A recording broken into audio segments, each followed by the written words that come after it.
KILR Killer Game.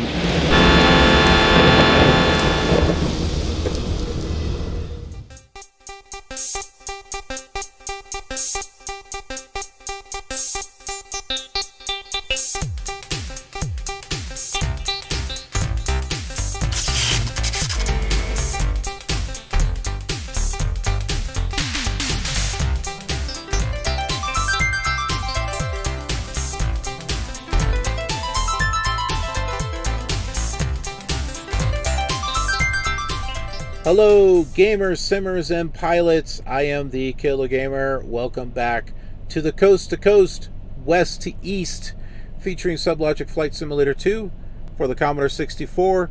We are almost all the way to the east.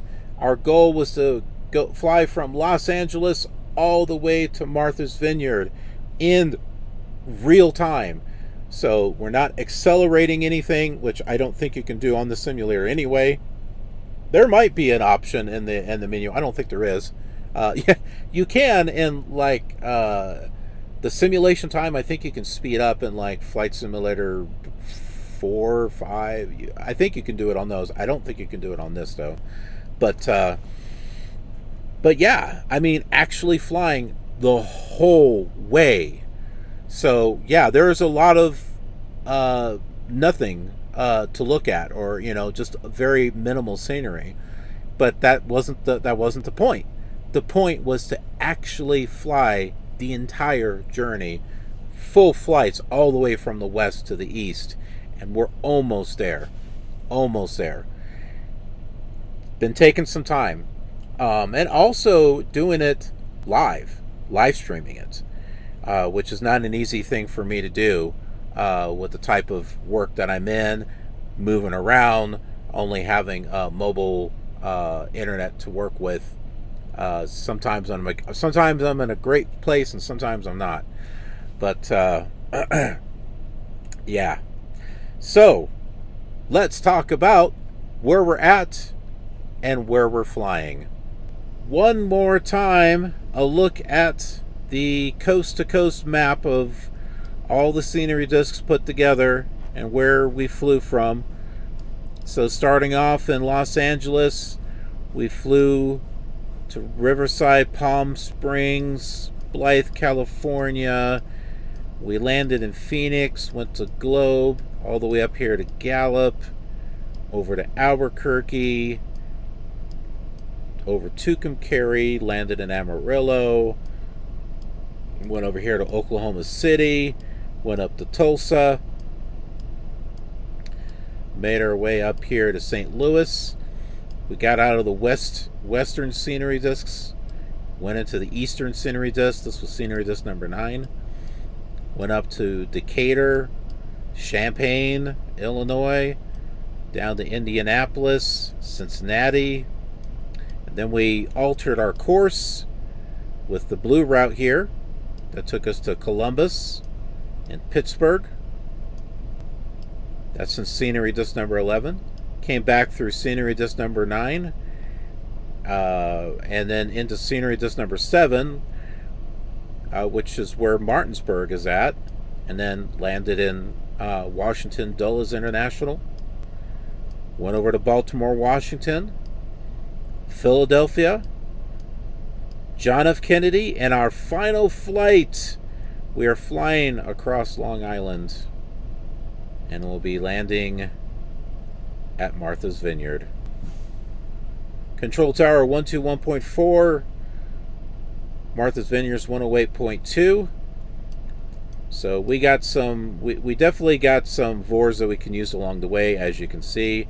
Deer Park, Calverton, Hampton, Block Island, and then finally Martha's Vineyard. So there we go. Let's do this. Get going with our final flight. Alright, so let's set up Deer Park 111.2.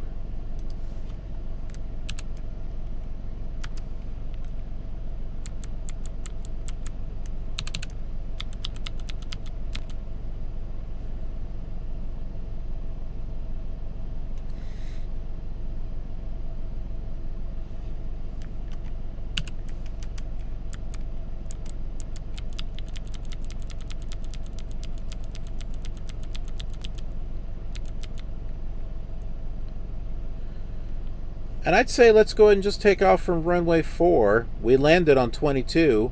We can turn around and go right back to the runway that we landed on and just take off the opposite direction.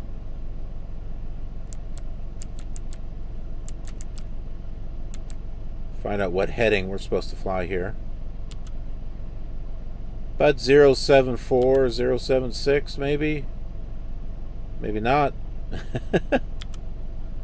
078. So about 080 it looks like. I've got it tuned in on Nav1 there.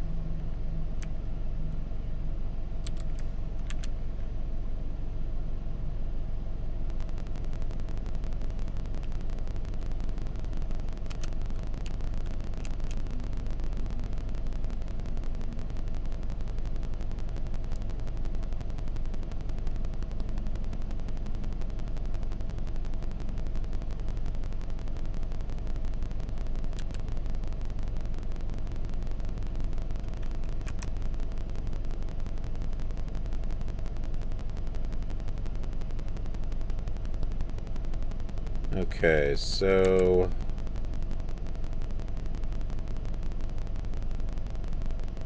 the runway we want is up here. That's the one that we want.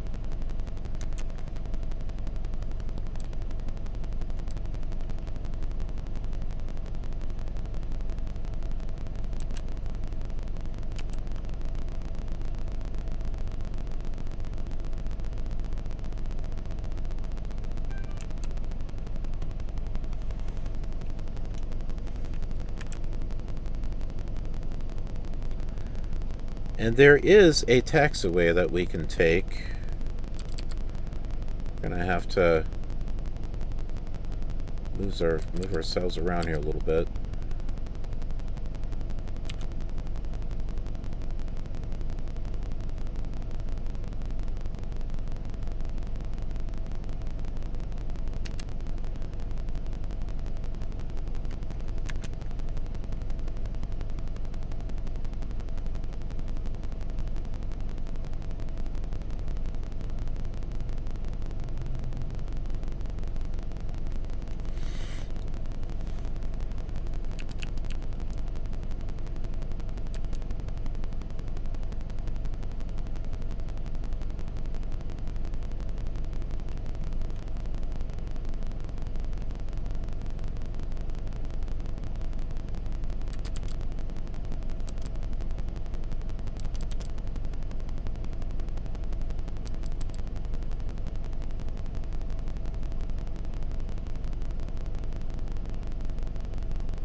There we go. We are on the taxiway.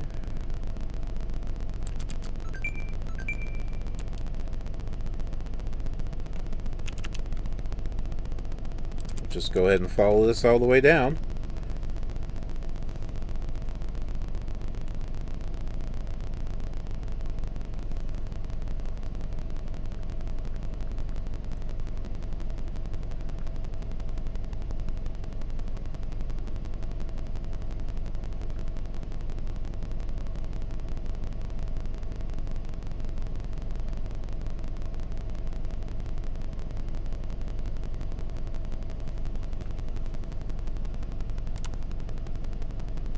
What are we looking at here? What happened here?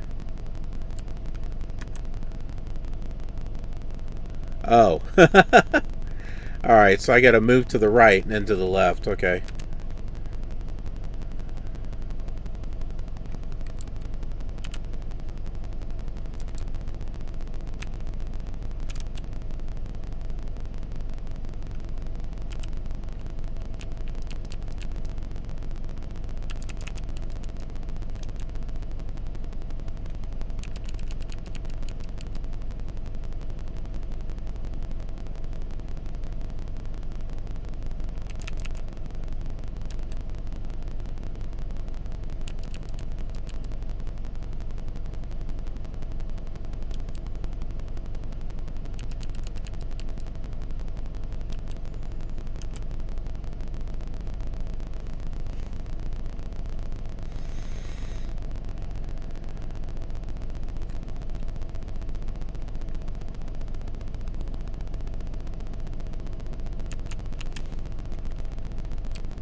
There's the end of it there.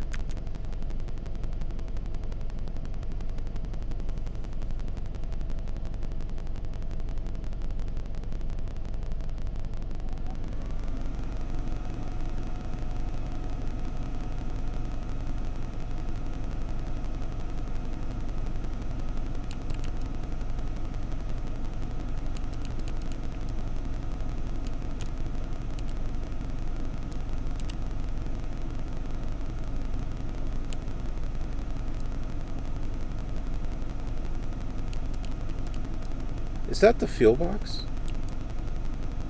That, I think... Hold on. right past this white line there, it looks like there's... You see that? Looks like that might be a fuel box. No. I see what that is. That is the writing for the runway. Runway 4. It's just sitting way out here instead of on the runway itself.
All right, we are all set to go.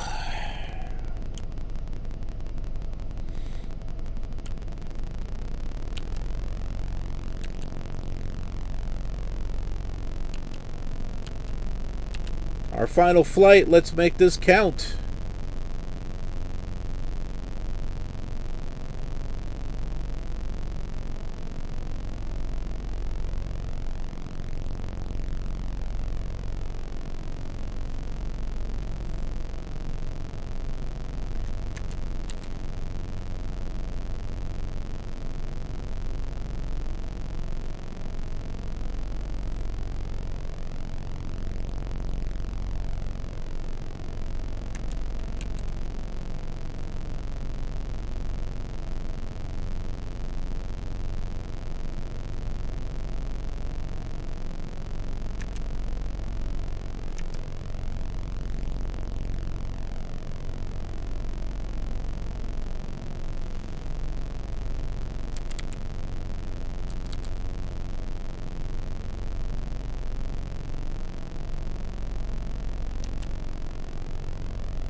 All right, that's line right there. It's heading out a little bit. It's going to take us where we want to go.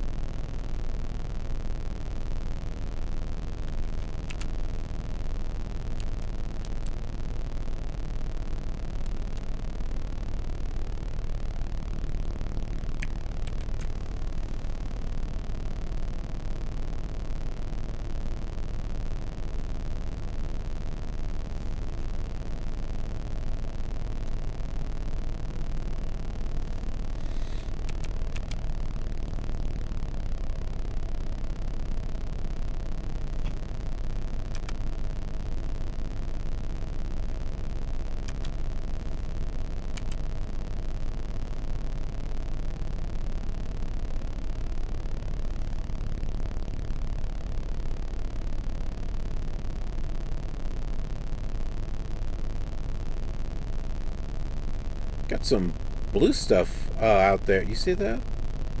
Little sparkly blue stuff out there? Is it supposed to represent the water?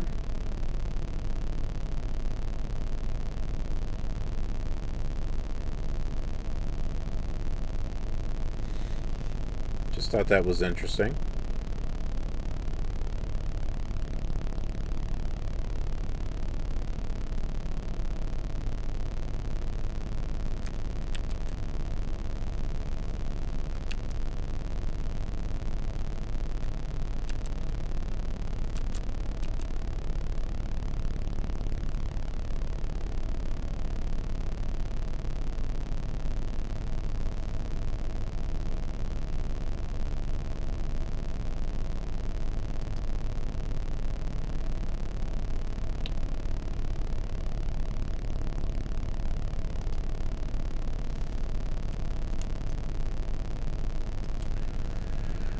Okay, so after Deer Park,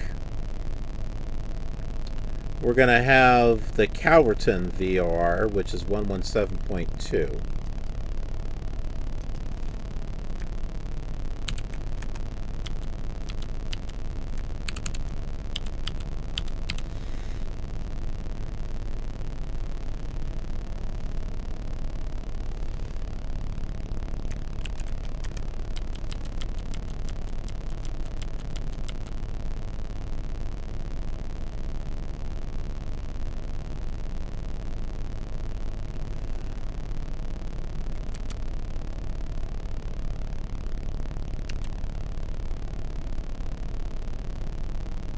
And we're pretty much on course for it, too.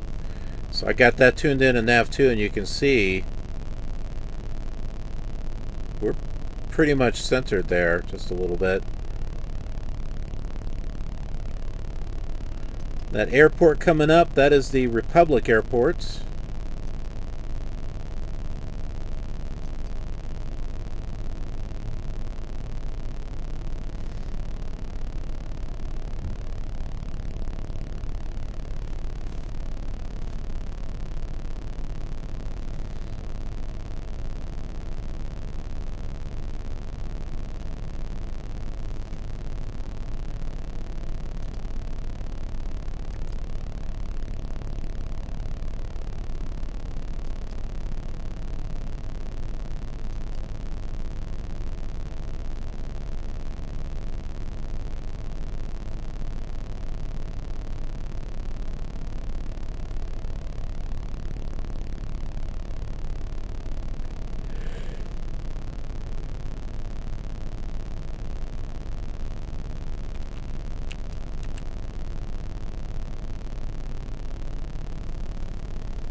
Oh, hey there.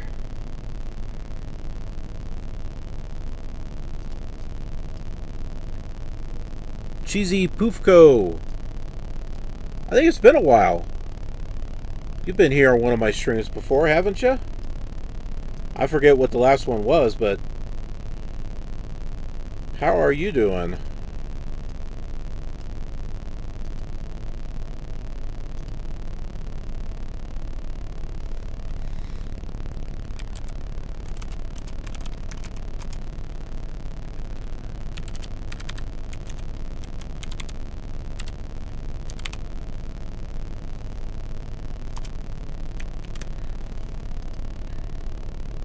I don't get to do a whole lot of live streams, but I try to do them when I can, and if I can.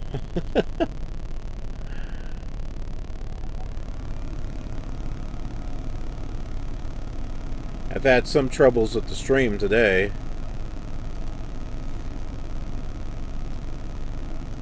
Seems to be going okay now, though, which is always good.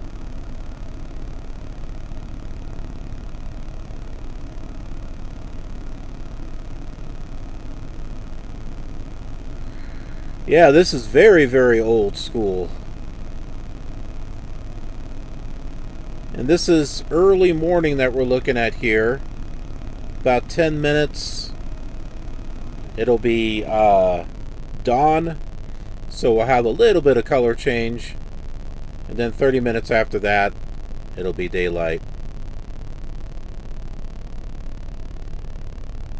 And this is the actual last flight of this series that I've been doing with SubLogic Flight Simulator 2. We started all the way in Los Angeles and used all the SubLogic scenery discs and got all the way over here to New York.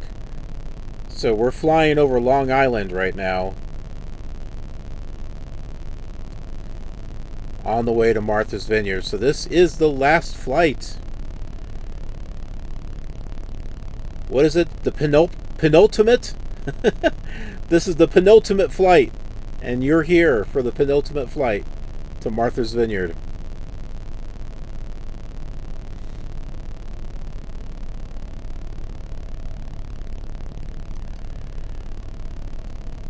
And that right there is the Republic Airport,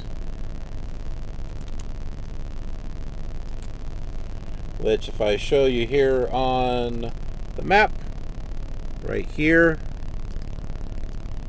that's it. That's the Republic Airport. That is what we are flying over right now. And this is the entire series that we did. This is all the SubLogic maps put together somewhat. There's some areas that were never done. But I put them together so I could figure out how I was going to get from one side to the other side. And that's it. This is the entire journey. And we're on the final part of it right here. So yeah, we're flying right over the Republic Airport on our way to Martha's Vineyard.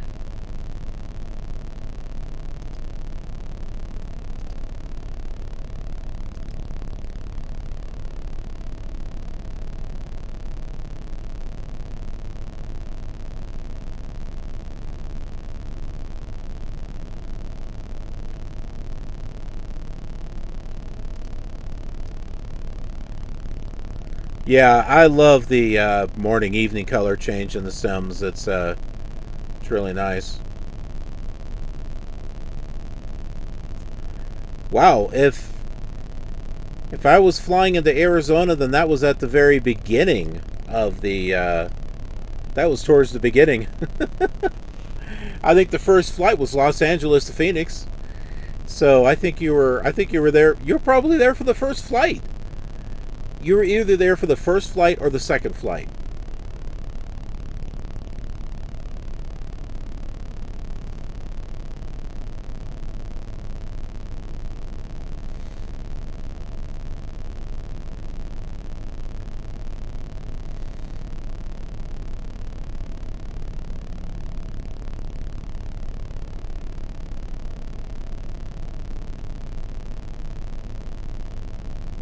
I love all these little blue lights that are just kind of flashing.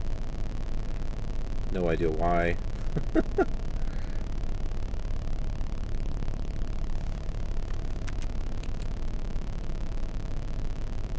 And New York, Manhattan is back in that direction.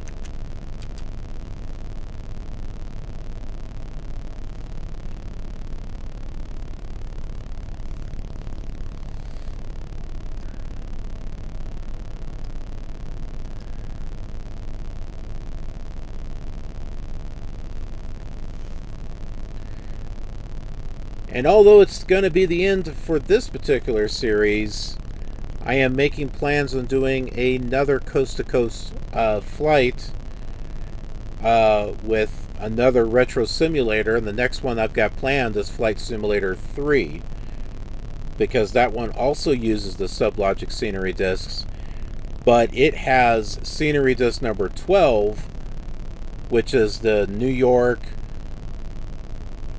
Maine, Vermont, that whole area, which was not made for the Commodore 64. So we'll be utilizing that scenery disc and doing a different type of flight, going from east to west.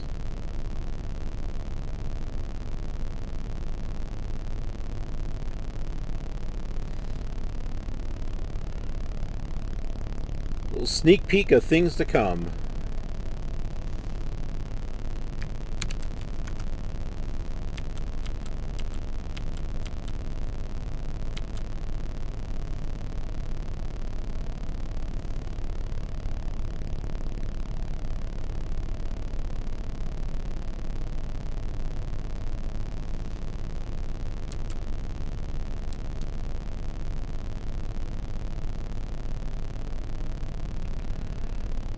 We're at about 2,300 feet.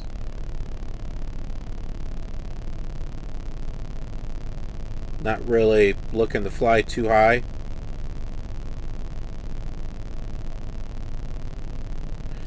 And we're 27 miles to Calverton, the Calverton VOR. Then after that will be the Hampton VOR.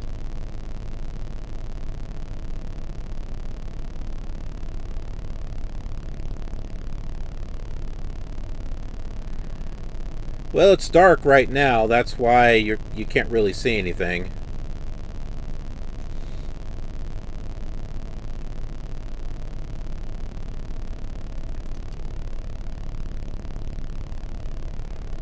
Hopefully we'll see a little bit more.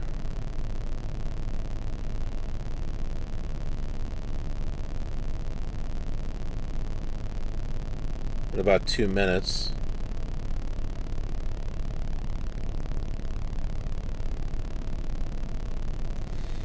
That airport that's coming up right there, that is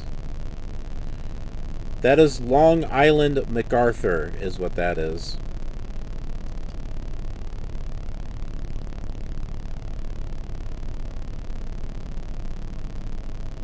Oh, you mean on the next series? Well, the SubLogic scenery discs, they're pretty much the same. Between, you know, the different platforms, but since we'll have a scenery disc available on that one that we don't have on this one, it'll give us a little bit more extra stuff to fly through. Like right now we're just in the default New York area, but with Flight Simulator 3, we'll be able to use Scenery Disc 12, which covers this area, and will actually have probably a little bit more detail to the scenery.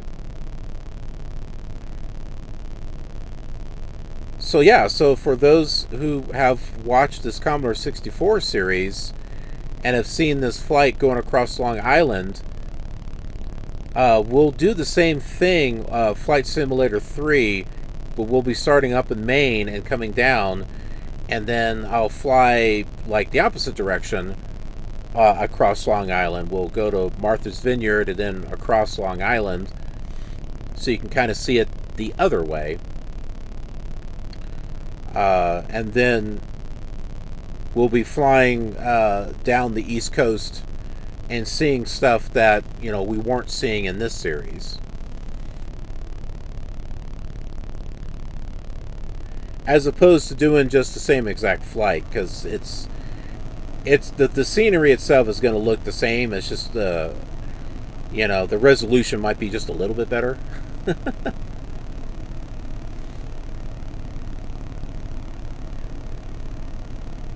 Try to change it up a little bit and stuff. So there we go. See, now the sun's coming up.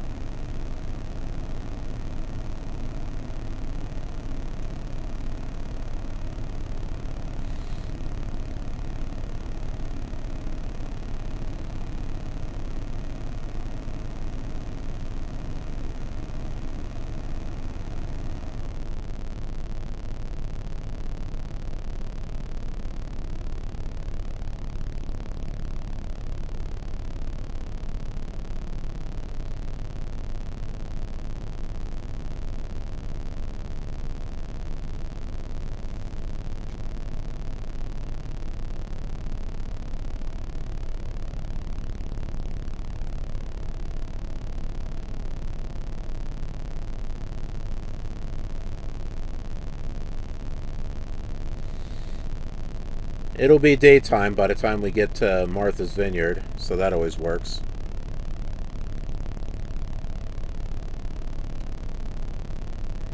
FS4, that is another one that I want to do something with. But with Flight Simulator 4, I have the SubLogic USA East and USA West scenery collection, which covers the entire continental United States, as opposed to the separate SubLogic scenery discs, because they never completed them all. But there's also more detail in the USA East and USA West series, and a lot more airports too. So that'll be another great little coast-to-coast series to do. I'm just taking it one simulator at a time, because if I try to do more than one, I may not get any of them done.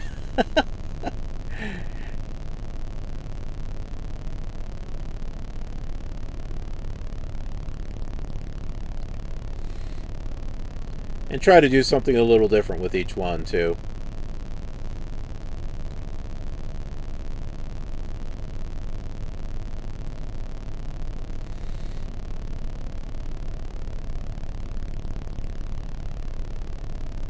And with FS4, that's where you can start adding custom content. You've got the sound, graphics, and aircraft upgrade, and the adventure factory, so you can have like ATC created flights. You can create dynamic scenery, so it looks like there's air traffic going on at the airports and stuff. So yeah, there is some great stuff that we'll be able to do with FS4.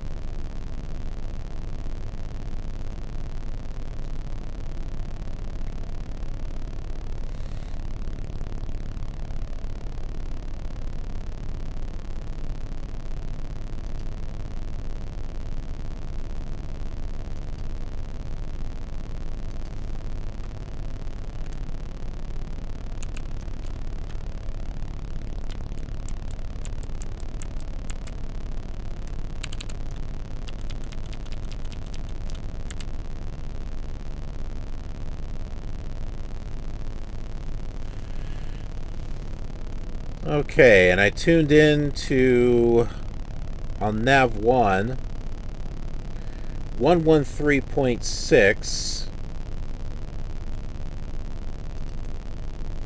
is Hampton. It's this right here. And right now, we are probably right about here in the middle, between Long Island, MacArthur, and Calverton. So, yeah, it should turn into day by the time we get into this area, and you'll be able to see little details and stuff as far as the island goes and the water. But then, we still got to get over here to Block Island State, and then finally Martha's Vineyard right over there.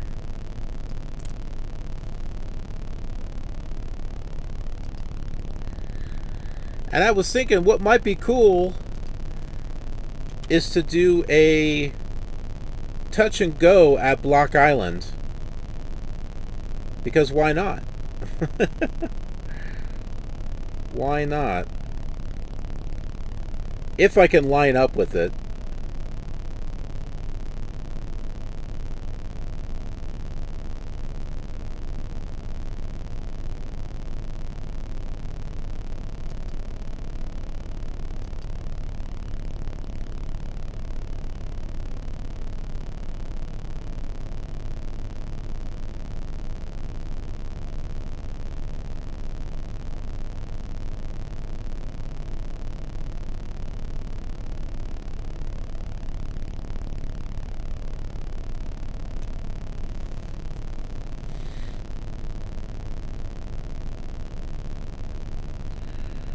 I mean, heck, this is the penultimate flight. Let's have fun with it, right?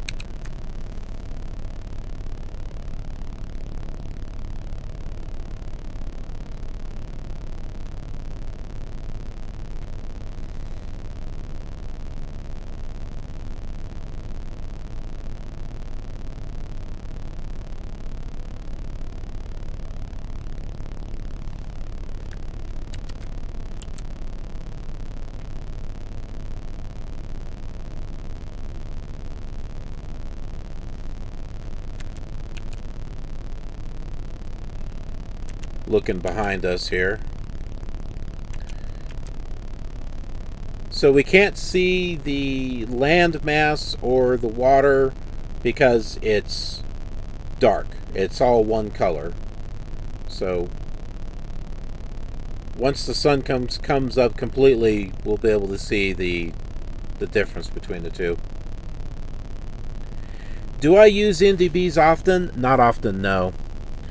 And it's a hit or miss on this simulator on whether or not they work. Also, too, the moment that you switch over and use the NDB, because you got to go into the menu to exchange that for VOR number 2, it's stuck that way. It's stuck that way until you completely reboot the simulator and start over again. So you can't switch back and forth between VOR number 2 and the ADF. It's kind of impractical. And the few times that I have used it, it didn't work. It didn't work right. Now, in later simulators, I've used NDBs.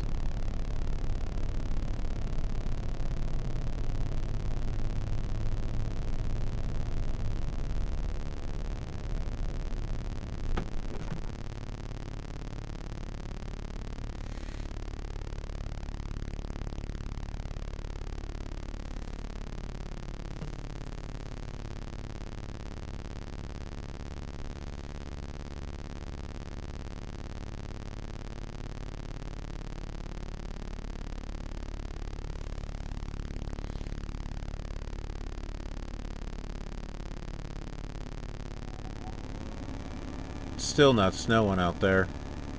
I don't mean the scenery. I mean for real. There's like this winter weather advisory where I'm at. 100% chance of snow. There's like no snow. Like, what happened to the 100% chance?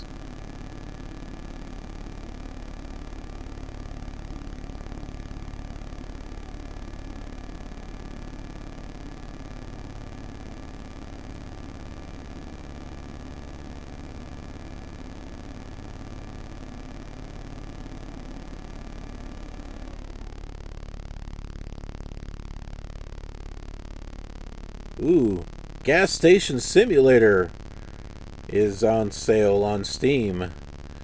That'll give us another sim game to check out.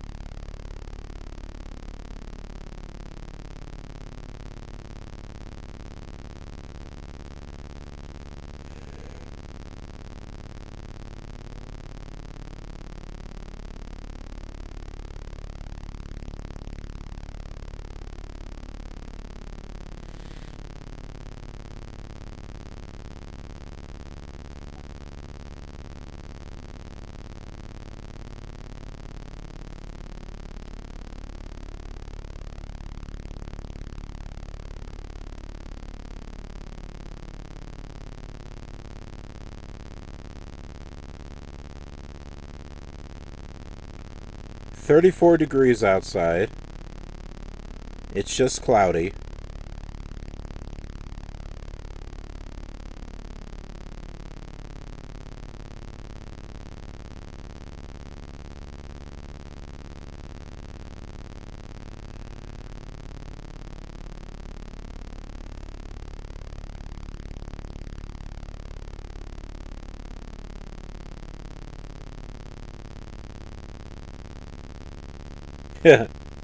Now it says 80% chance of snow this afternoon. At this point, you might as well put 20%.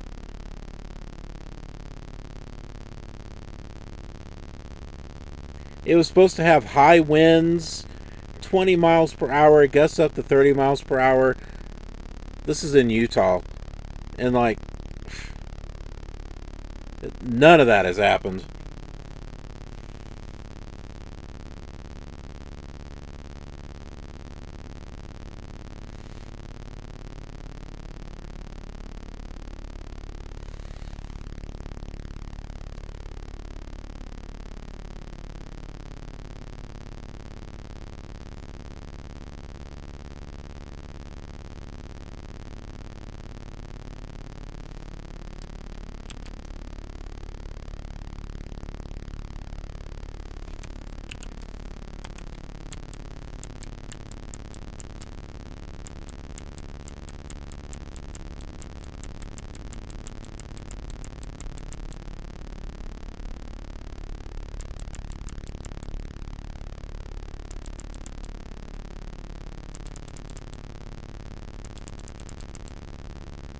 Huh.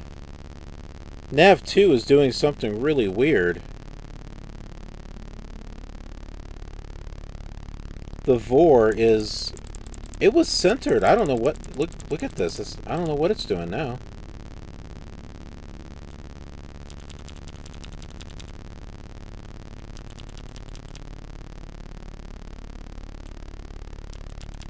I guess we passed it.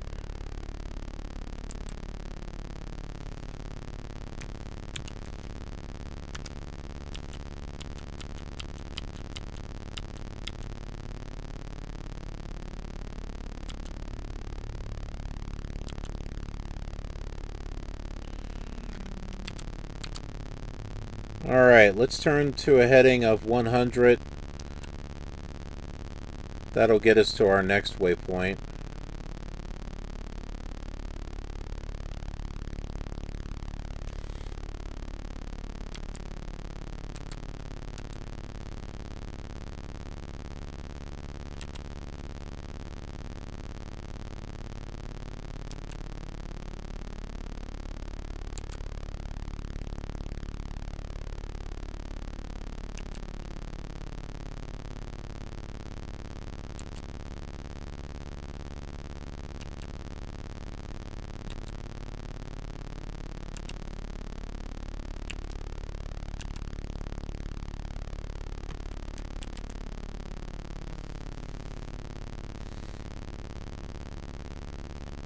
There we go. 20 miles until we get to Hampton.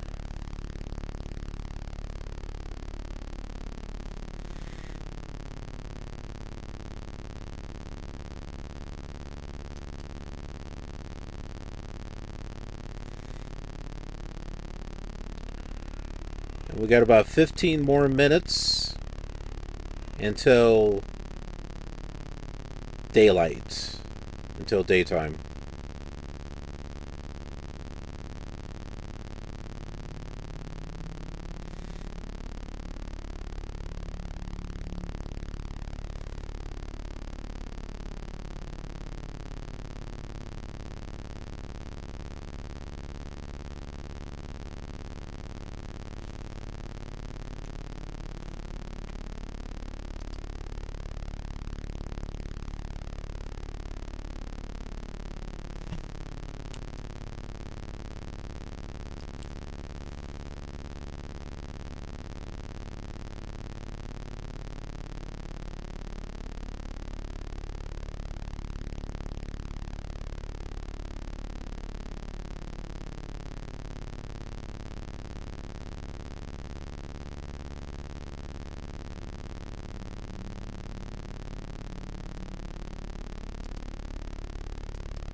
Where did I take off from? On this flight, we took off from John F. Kennedy.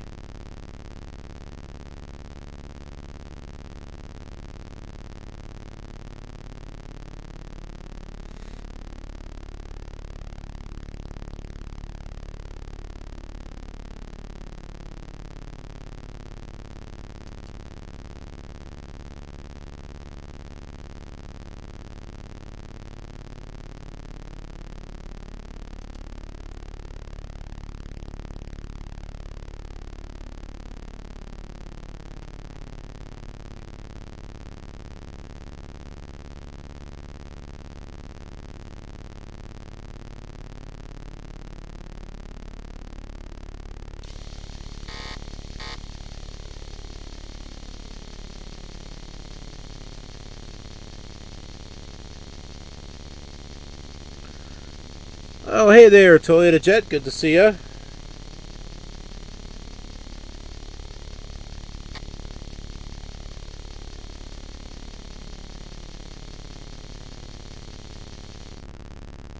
You're here for the final flight. We are on our way to Martha's Vineyard. Oh! What happened to your other, aerobisector? My goodness, I haven't even seen you in like the longest time. What happened to your other one? Oh, you're going to change it back in a week or two. Okay.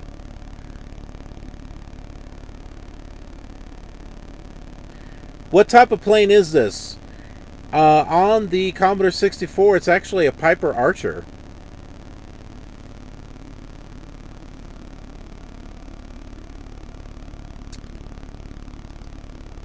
Let me, it's like a PA-34 or something like that.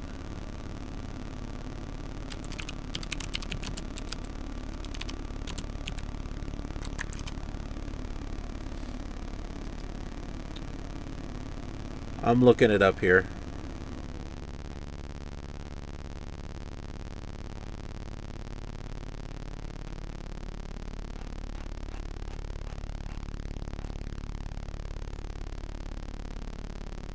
It's a Piper PA-28-181 Archer 2.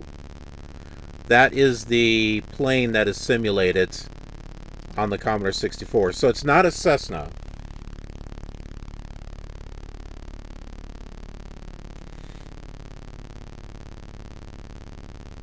Which is why we have fixed landing gear on this one.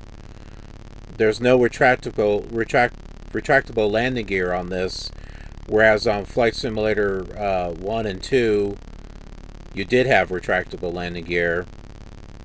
3 and 4, you know, you also had it.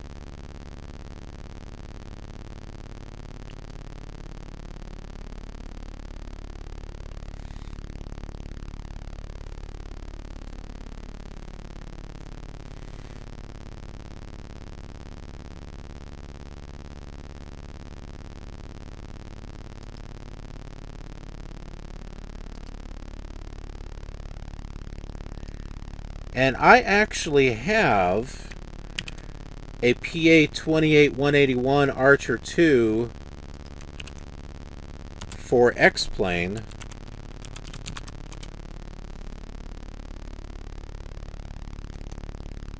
I believe it's X-Plane 10. It's Coronado. Yeah, it's an X-Plane 10 plane.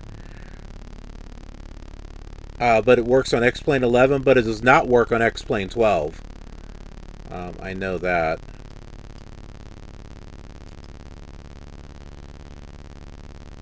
So, this is the plane that we're flying. It just, you know, don't look like that. Yeah, use your imagination. But that's what we're flying. But yes, I have this actual plane for X-Plane. And I've actually flown it in VR also. It's not meant for VR. When you look at the plane in VR, the entire dash is flat. There's no three-dimension not 3D knobs or anything like that in there.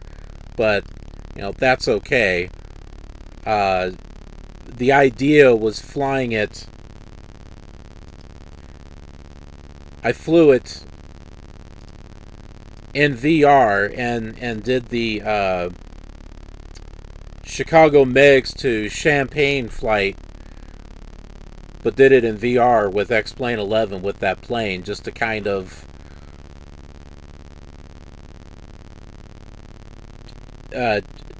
like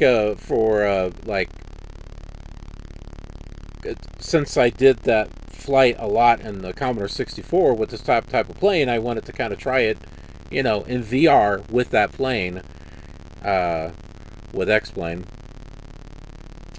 And I believe I got that same plane for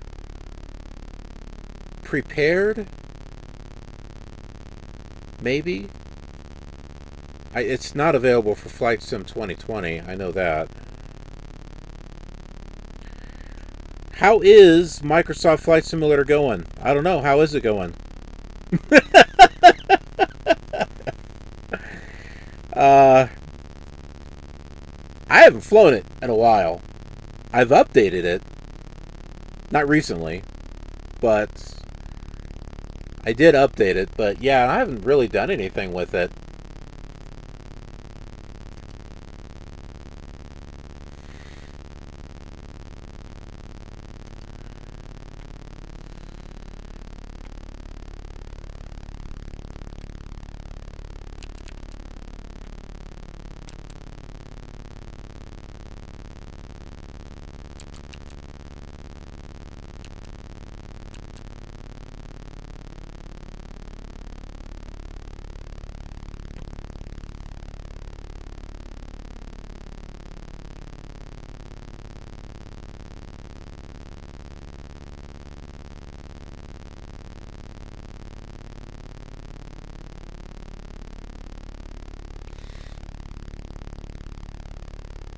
I haven't even gotten anything new for Flight Sim 2020.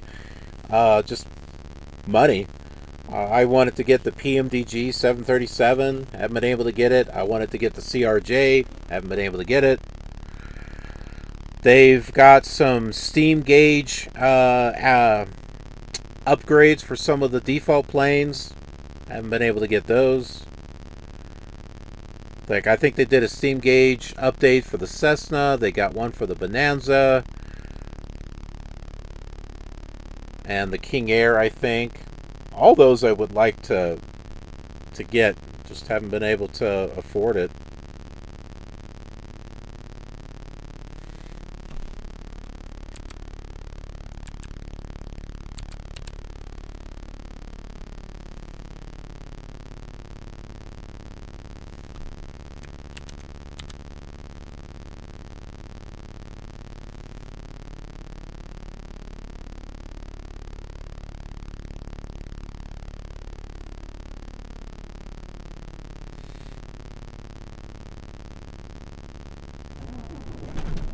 There goes the truck.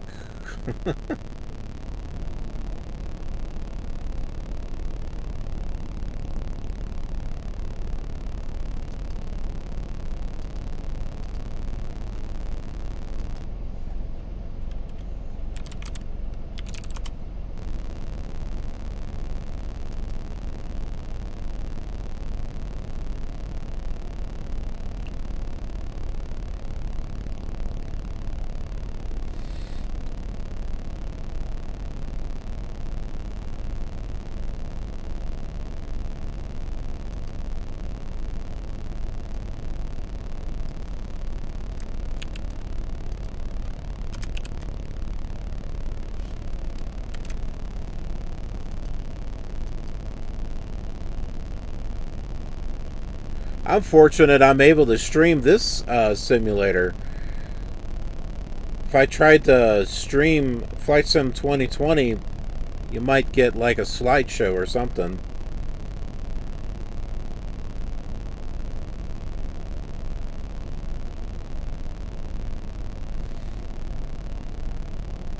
Okay, we are currently passing over Hampton.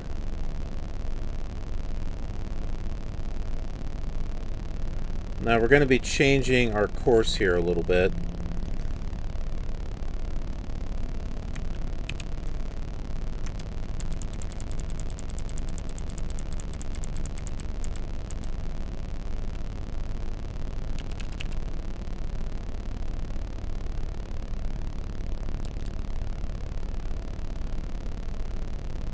We're going to go over to Block Island.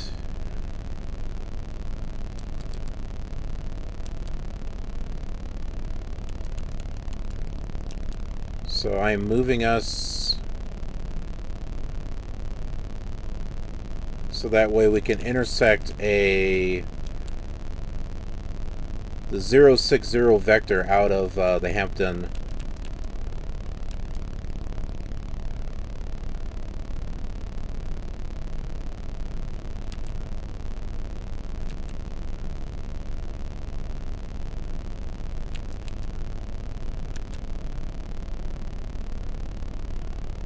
Oh, I caught that pretty well. Look at that.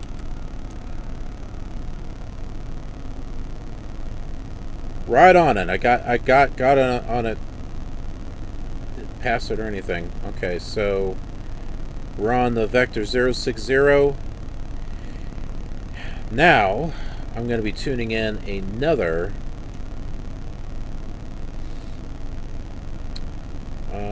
let's see.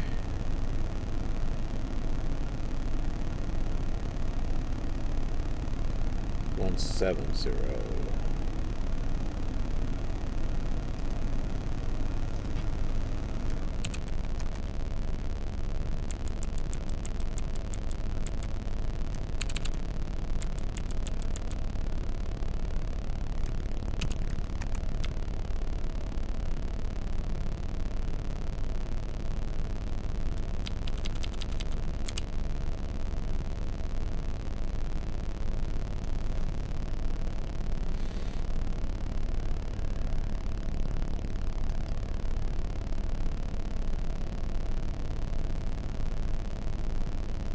That's a neat picture that you linked to.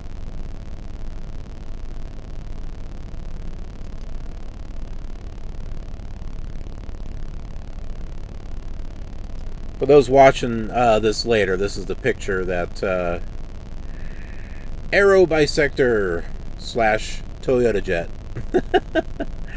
has linked in.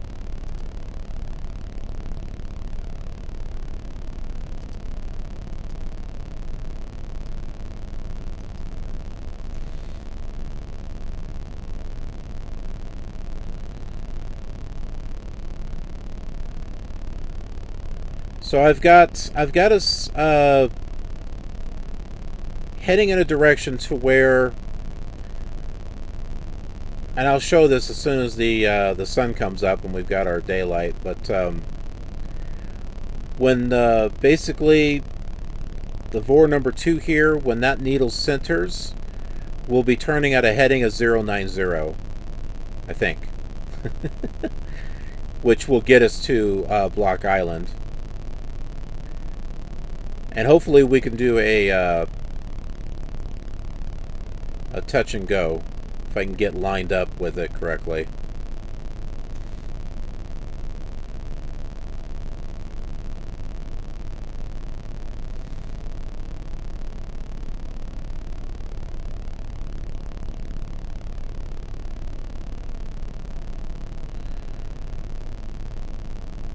Ten seconds. Hopefully we don't have any system crashes or anything.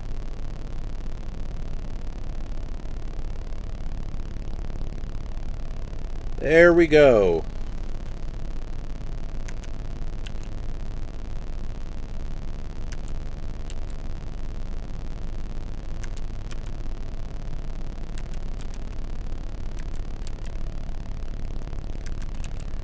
So that is Long Island that we're over. Behind this, back that direction, is New York City.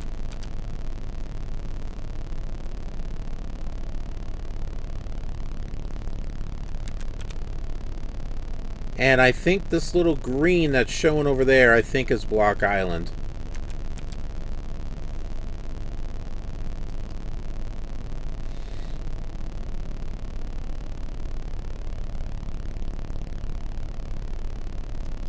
So I'll show you what I was referring to. So you'll see the Hampton right here. Okay, we're going away from that at a heading of 060, which is taking us in this direction. Okay, now I've got Norwich tuned in at 170, so somewhere around here those two vectors should meet, and then we would want to turn to a heading of 100, and hopefully that'll get us in the right position to do a touch and go at Block Island. Yes, there's an NDB there. No, we're not going to use it because that's going to glitch out the control panel. Otherwise, I would use it.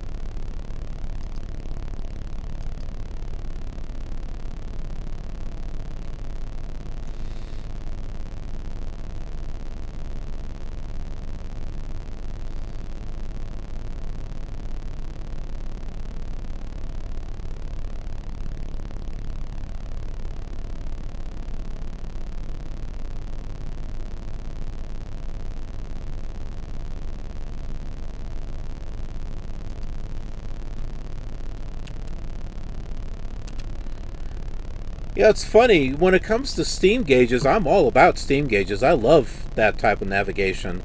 That's just because, you know, these were the first simulators I flew with. I didn't fly with any GPS, flight management computer, or anything like that. And even today, I still have a little bit of trouble trying to get those to work correctly. But one thing that I haven't quite got the knack of yet is the NDB navigation. Like, I know in general you turn until that thing is pointing up, and that tells you that's the direction of the airport. But there's approach charts and stuff that use NDBs, and I'd like to try to get into that a little bit more, so that way I know how to use an approach chart with an NDB.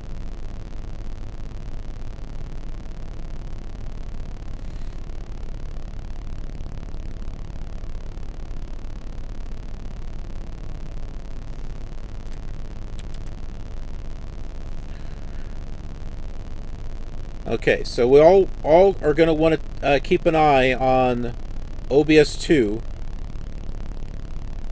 When that needle centers, we're going to want to turn to a heading of 100.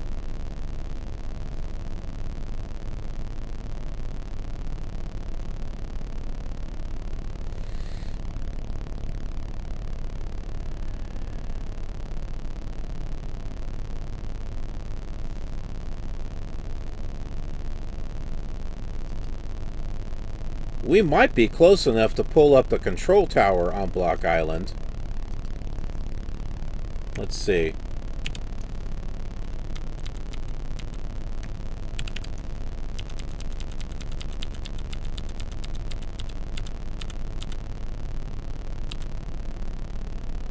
There it is.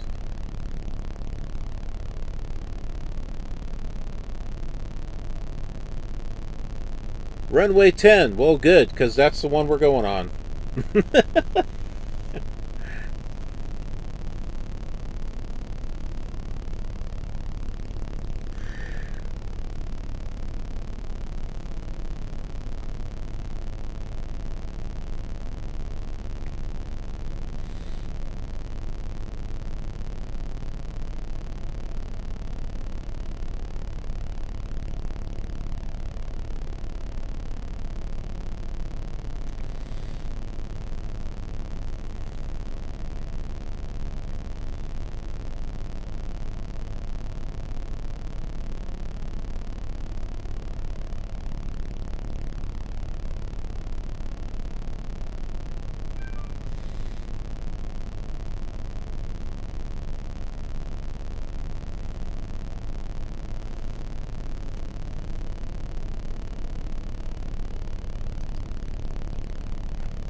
And the Block Island Airport has fuel.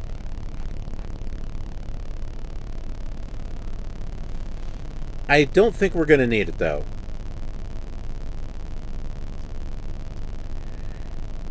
Because I've got the mixture set I've brought the mixture down so that way it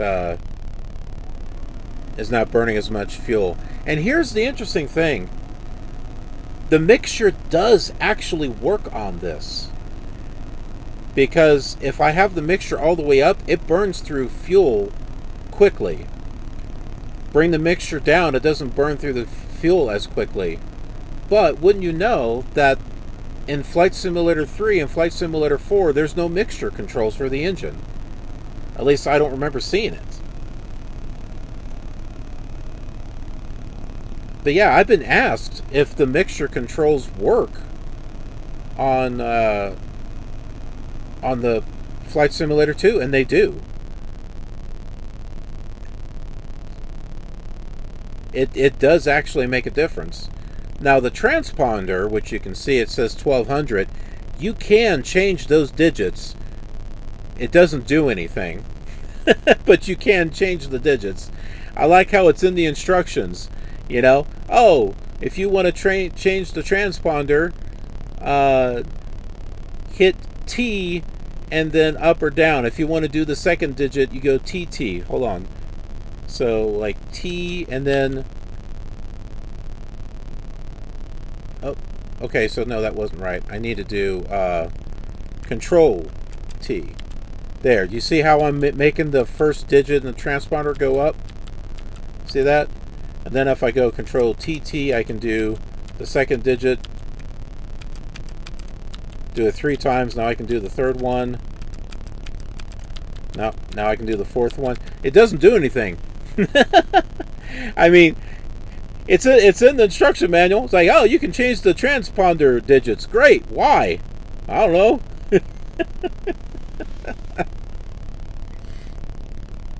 And you can do that in Flight Simulator 3 for the transponder. Why? I don't know. Doesn't do anything.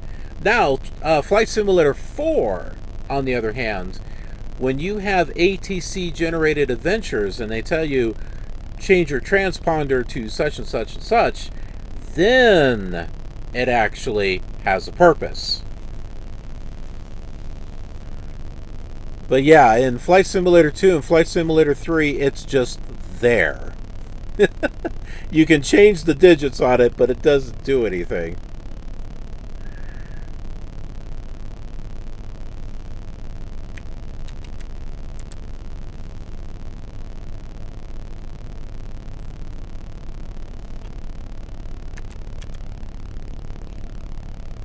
Alright, that looks like Block Island right out there. I imagine we're going to be making that turn here soon.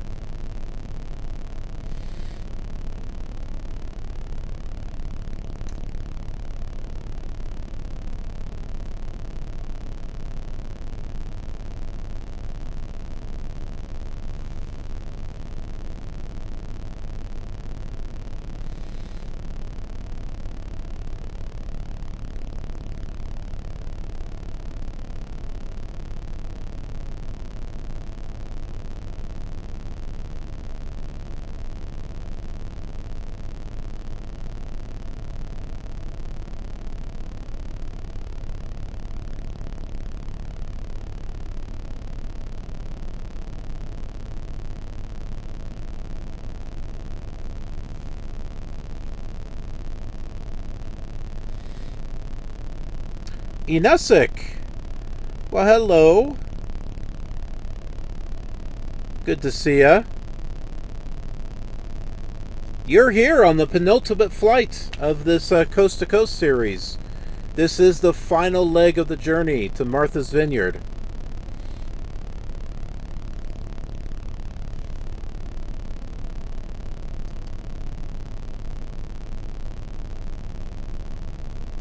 That's about where we are, where that dot is at. I'm waiting for the Norwich OBS needle to center, and then we'll make our turn to go to Block Island, which we'll be doing a touch and go before we head the rest of the way to Martha's Vineyard.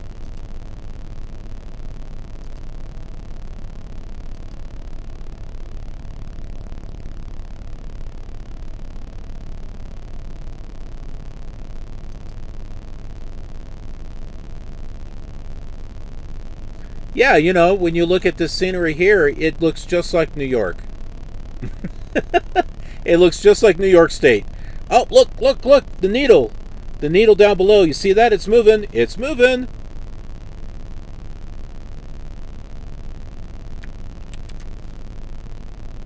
It's almost time to make our turn.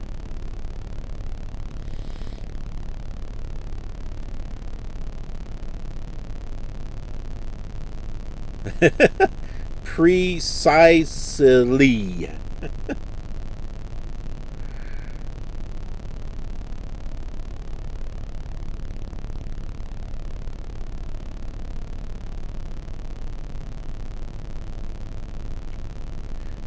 Actually, this simulator is normally very photorealistic. We just have a graphical glitch going on there outside the window after a nuclear strike.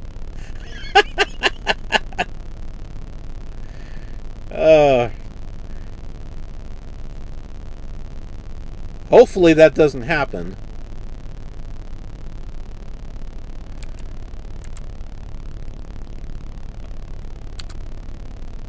That'll be a whole nother simulator. Alright, we're making that turn to heading 100.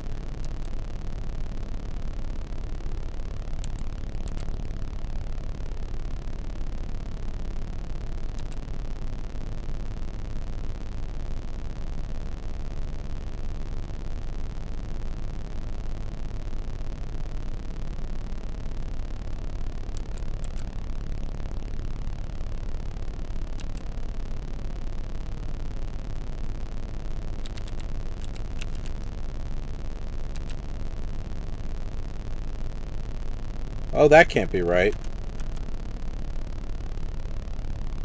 Okay, so it's not quite 100, because I see the airport over there. Okay.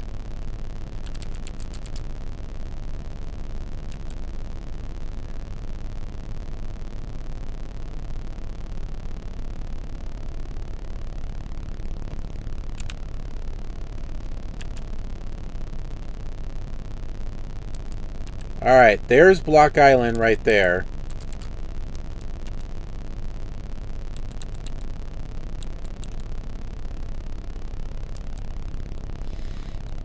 How far away it is, I don't know.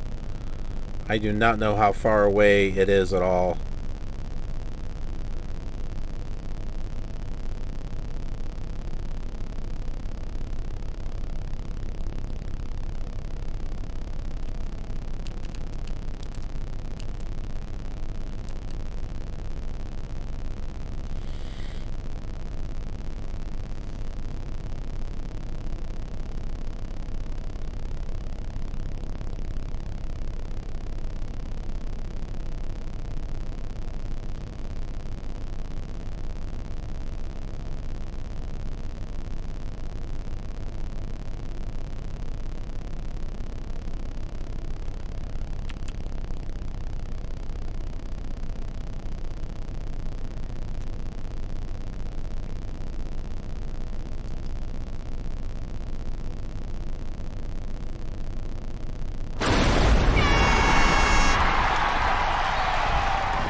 Making me jump, Anusik. I'm like studying the map, trying to figure something out, and then I hear this boom. That must have been the nuclear strike. That was the missile that just hit. Boom, here's 100. Here's 100 points. I am looking for a possible way to see if we're close. Alright, I'm going to change Norwich to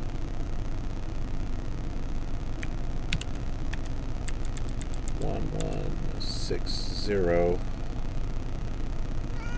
What?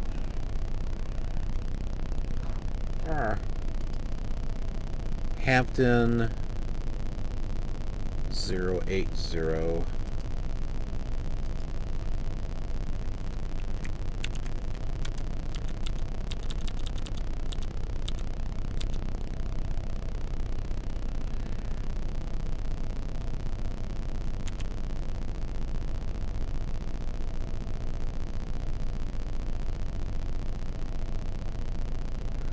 Okay, so what I've done is I've adjusted the two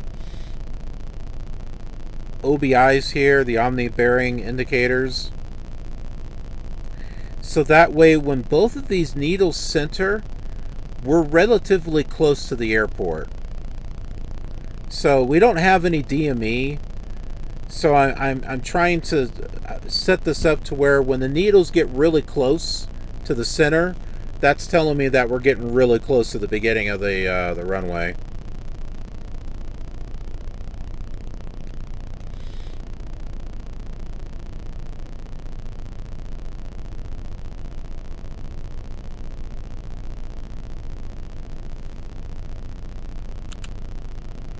Let's put down another thing of flaps here.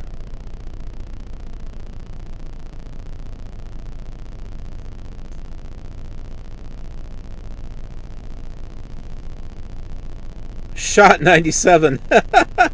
This is 3D Missile Command and they're targeting you. You missed yesterday's stream because I was flying over Washington, D.C. and I saw something like, what is that? And I wound up crashing. And so I just kind of played it off as in we were flying in a no-fly zone and the government shot us down.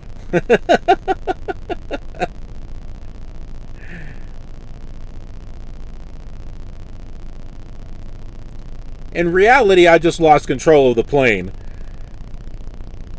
It went this way, it went that way, it went up, it went down, it stalled, and that was the end. Meanwhile, I'm seeing on one of the islands there in Washington, D.C., there's this round dome or something that looks like a round dome. I'm like, what's that? You know, couldn't really get a good look at it. Crashed right next to it, so that was about the best view that we had. Apparently, it was the Teddy Roosevelt little circle area that's got his statue and all the trees and stuff. I think that's what that was.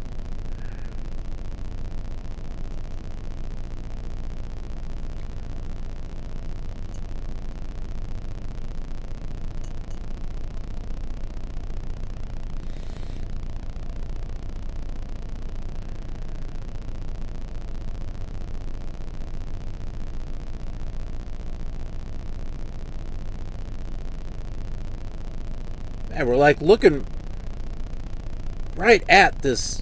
Oh, you know what? We could just use the... Hold on, let's use the map here.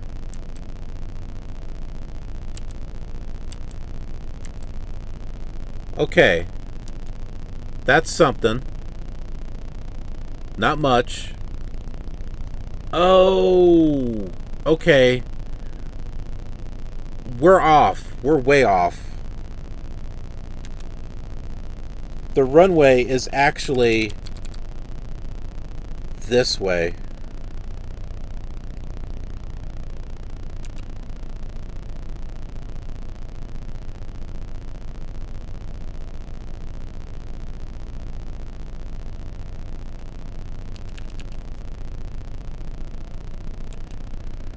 We're looking at it from an angle.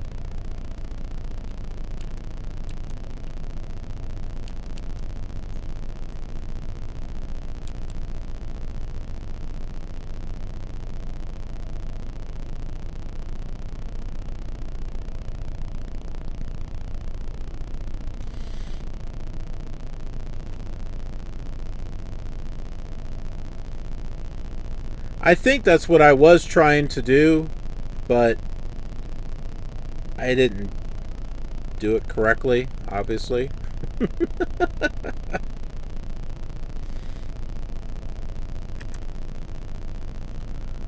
Okay, do you see it there?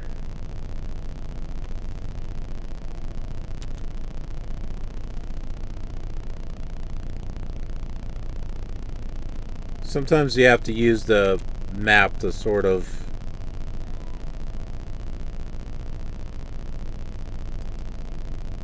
get the right thing. Okay, so how high is Block Island? Okay, the altitude of Block Island is 105. Come on, Spice, lay down. That's my cat. He wants to walk over me. He sees that I'm not giving him attention, so he wants to make sure he gets attention. Don't you?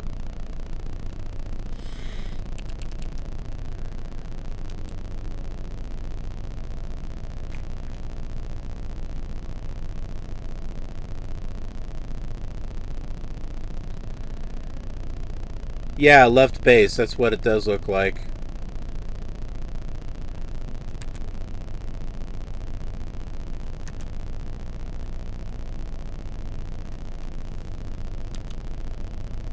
Can't really see anything there.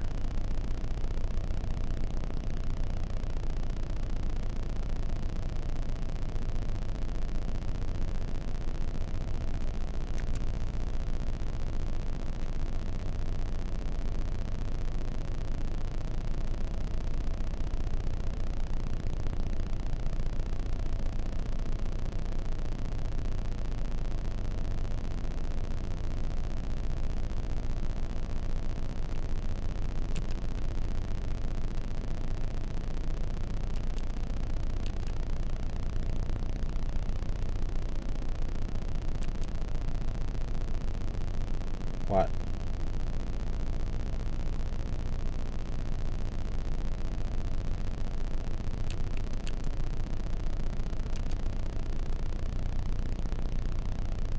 Just gonna slowly come in at it at an angle here, and hopefully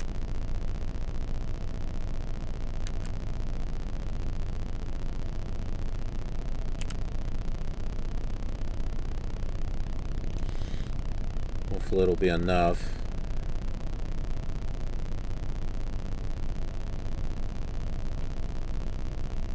No spice. I'm like getting ready to land. He wants to walk out. He wants to walk on my lap. I mean, come on.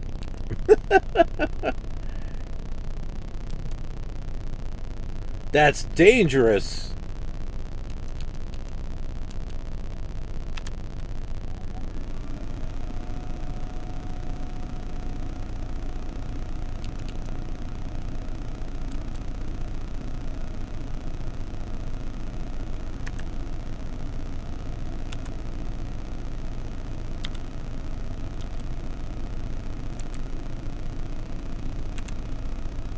I think now might be the time to turn towards it now. Nope, not yet, not yet. Almost, almost.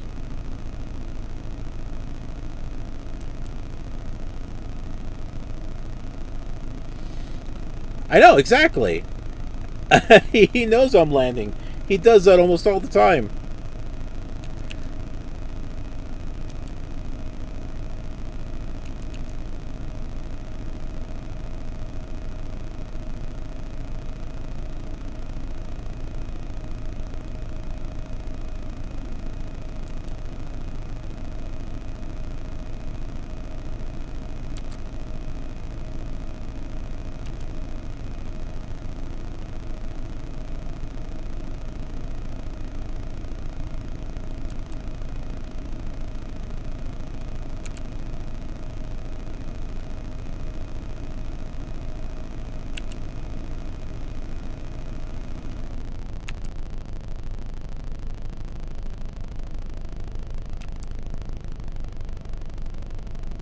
Oh no! I think we're flying too high.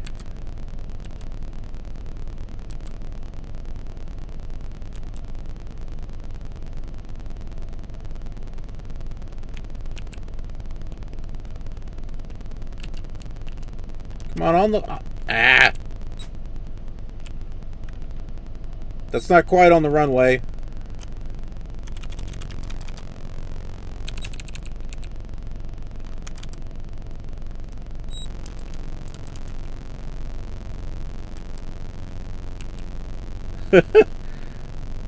Well, that wasn't the greatest of touch and goes, but there we go.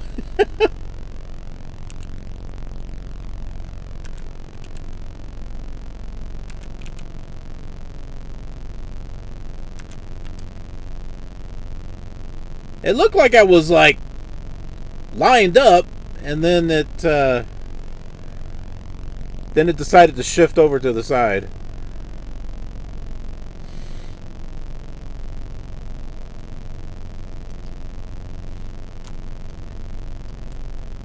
All right, Martha's Vineyard.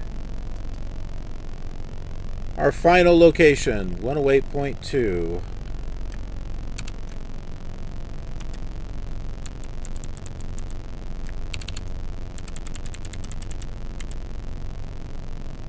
It is 43.9 miles away.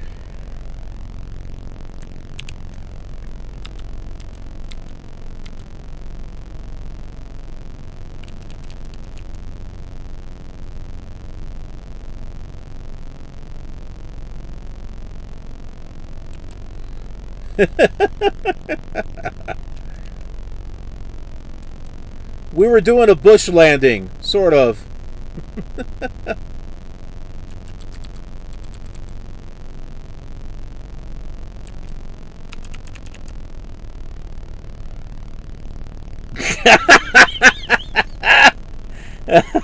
Thanks for the dirt trails you left in the grass. No problem. See ya.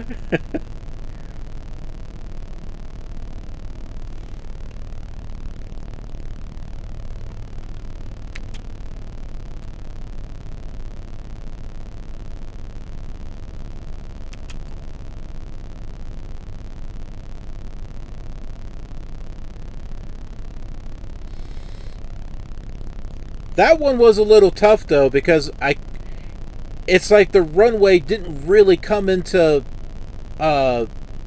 full view until like we were almost on it, because before it was just white lines, and then it was this brown little blob, and then when you could start seeing the details of the runway, it was like, oh, here it is, you've got like 2 seconds to get down or something.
Alright, so Martha's Vineyard is 40 miles that direction.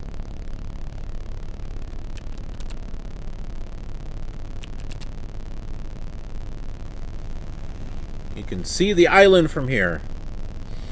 Kind of.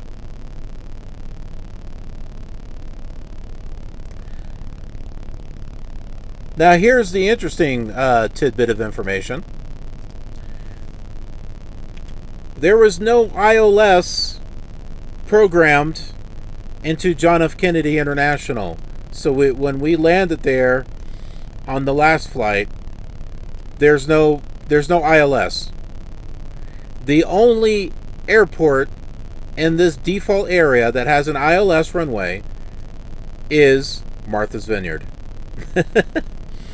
Runway 24. So we'll have to kind of fly around the airport and then land on runway 24. Because, hey, we've got to end this with an ILS landing. We gotta do that.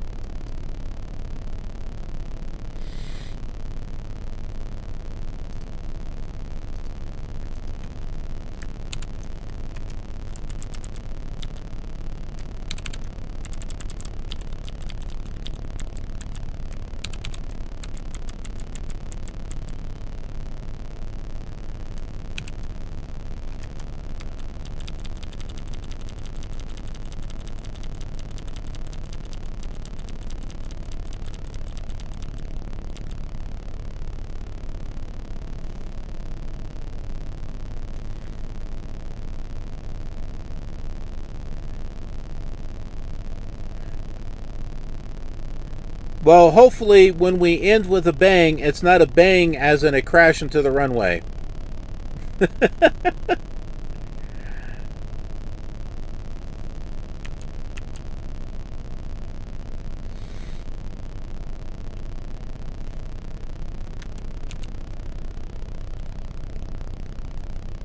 Block state.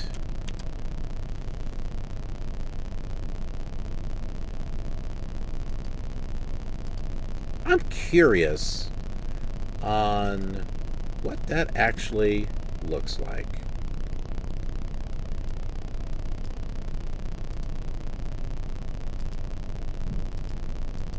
I've flown this before in Flight Simulator 2. Staten Island. Is it?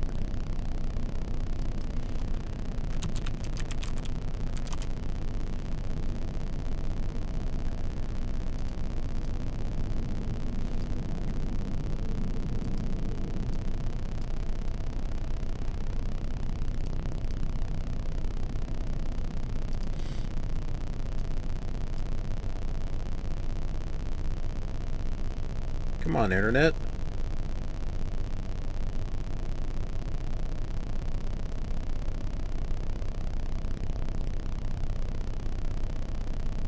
I'm trying to pull up the Block Island on Google Maps, and it's just kind of sitting there. It's a big blur at the moment.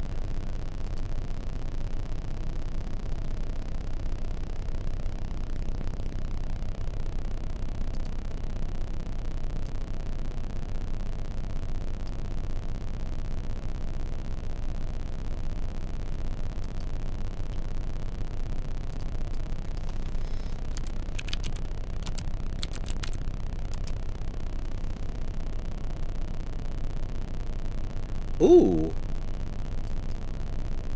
Orbix did a... Huh.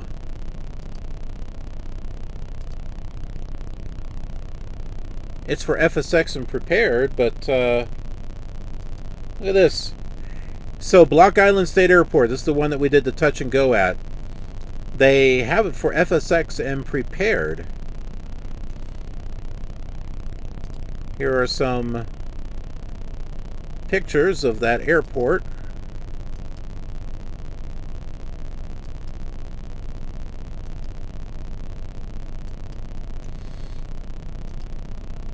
KBID.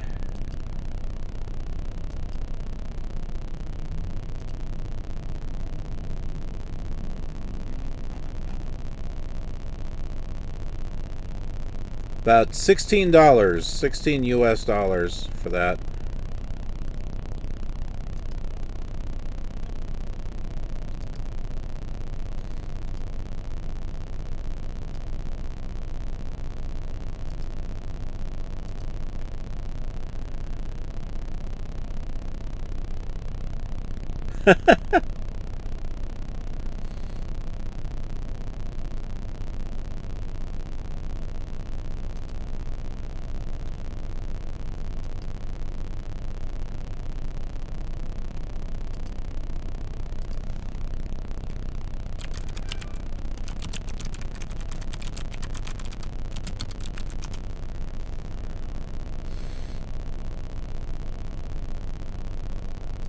And guess what? Martha's Vineyard is also on Orbix too.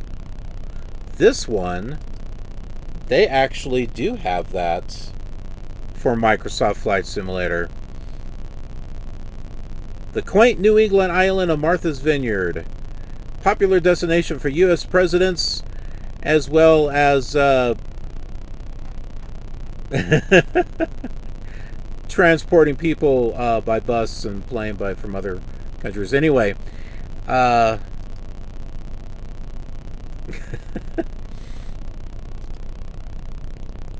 here are some pictures of Martha's Vineyard Airport. Oh, rainbow, cool. I didn't even notice. Let's look at this in the back. It says Flight Simulator. There's a plane there that has Flight Simulator on it.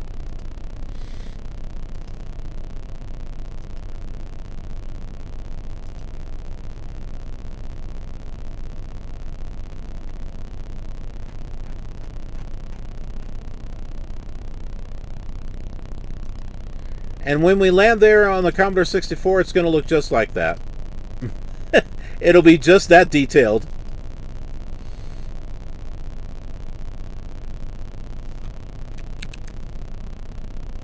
Oh, I'm glad I did a Control B.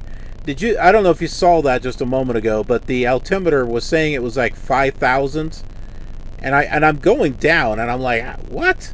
I had to do a Control B to adjust the altimeter. Yeah, we're now 1,700.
Oh, guess what? Q8 Pilot, the YouTuber Q8 Pilot, he's got a lot of reviews and stuff on his channel. Good channel. He did a review of that airport.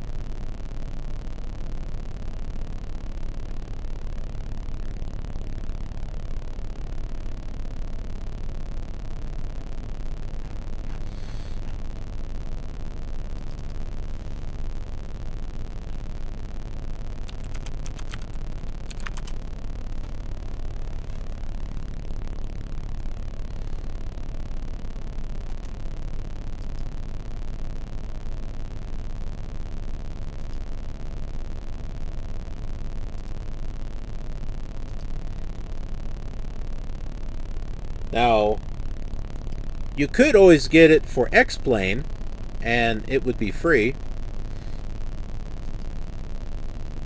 And this is what it looks like on X-Plane. I'm going to guess that's not X-Plane 12. That is probably X-Plane 11 or something. No, X-Plane 10. Okay. It should work on X-Plane 11. I don't know if it'll work on X-Plane 12. I've noticed there are some things for X-Plane 10 and 11 that don't work on 12.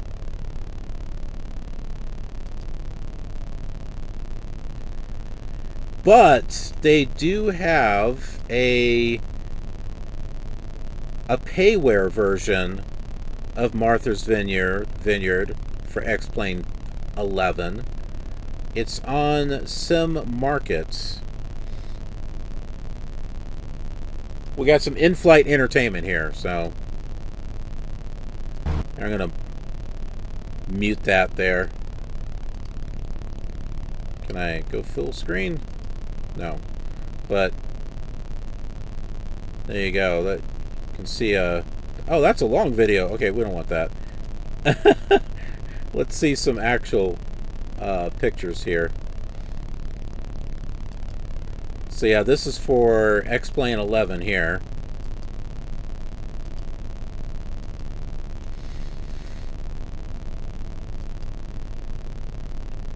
It's funny, I see everything but the airport.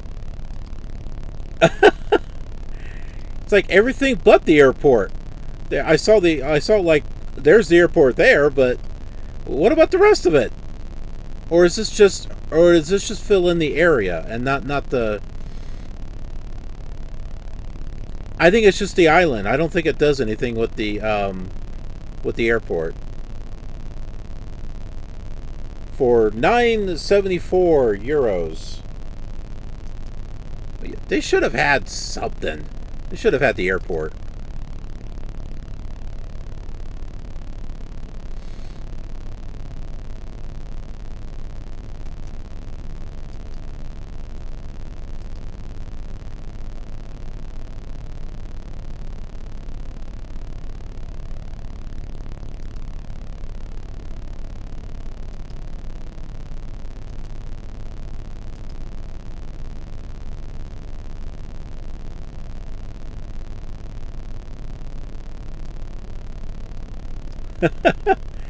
I really have a Commodore 64, don't I?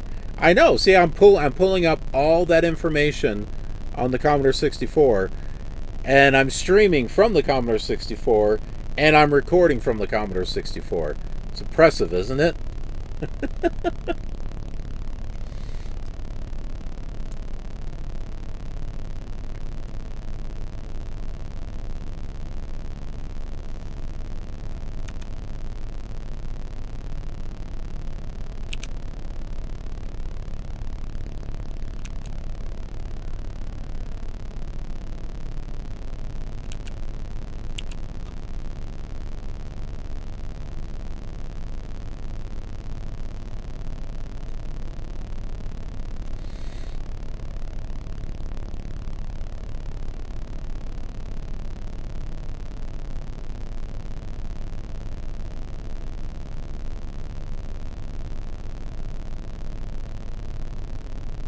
I noticed that I had a degree of flaps down, so I'm like trying to fix that.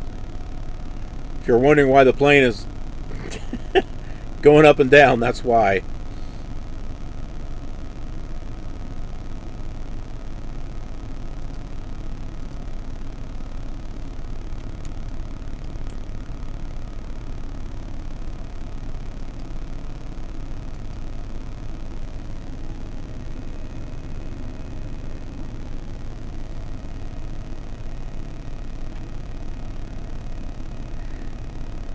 So we got 21 miles until we're at the Martha's Vineyard Airport. Keep in mind, we'll be going around it to catch the ILS, which I have tuned into Nav 2 just to see when we would be within range of it, and it's activated. So I'm going to change Nav 1 to the ILS,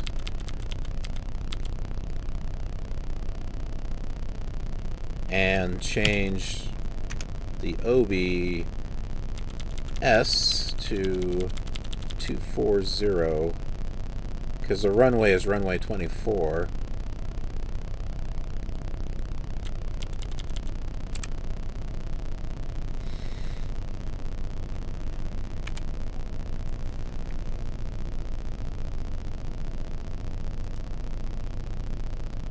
And the control tower is 121.4.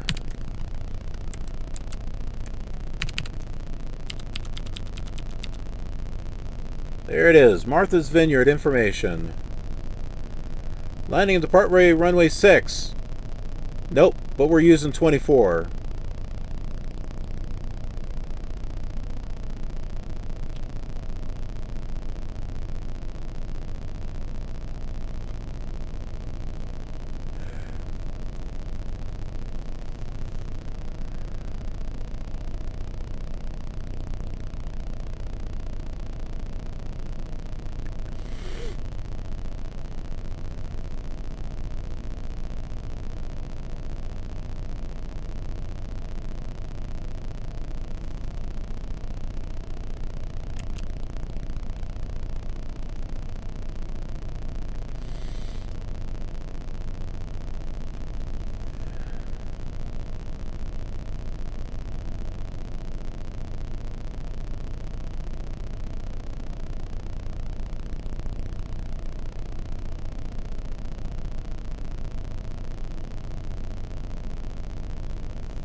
Is it snowing or raining out there? I think it's raining. It's supposed to be snowing, but whatever. Feels like a sauna in here, actually.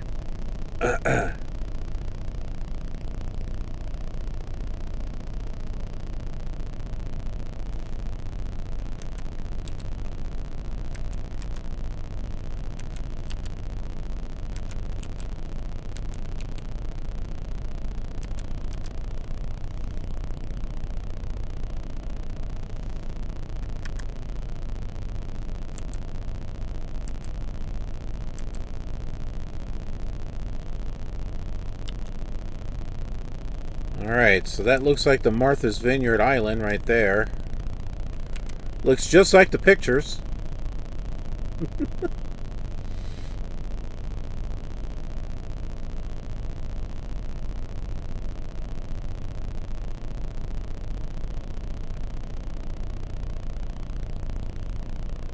Oh, I bet. Yeah, grass strips are a little hard to be able to line up with if you're not able to see them.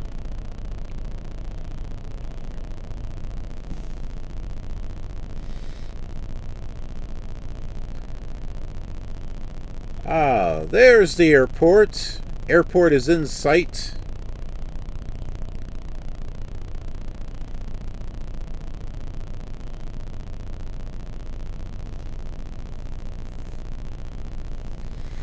Let's adjust our heading here, and we'll go over to the left.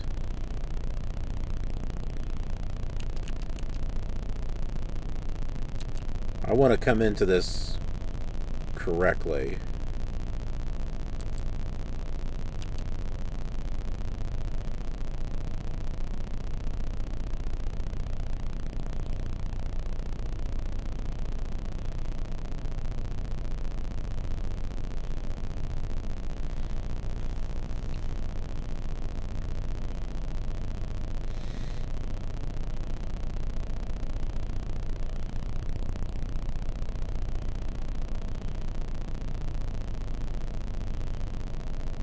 That's kind of neat that you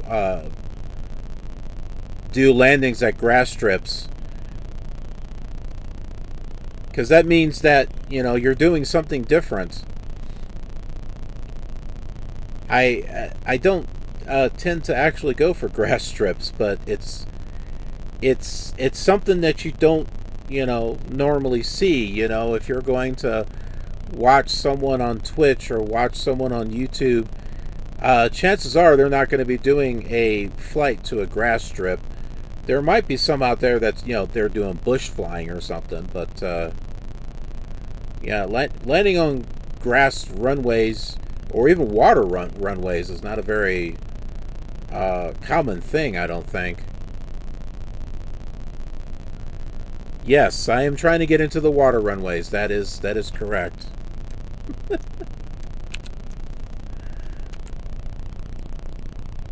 Because we're going to do something different, that's why.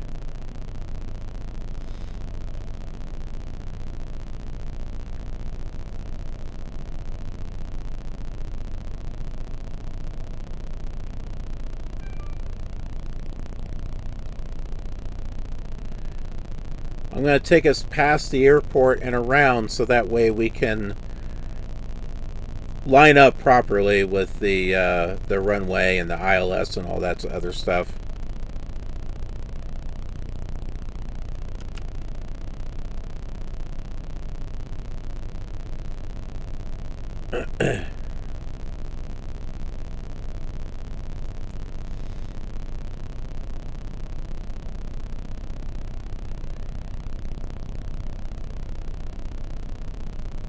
And hopefully this is a properly configured ILS and that it will actually line us up the way that it should.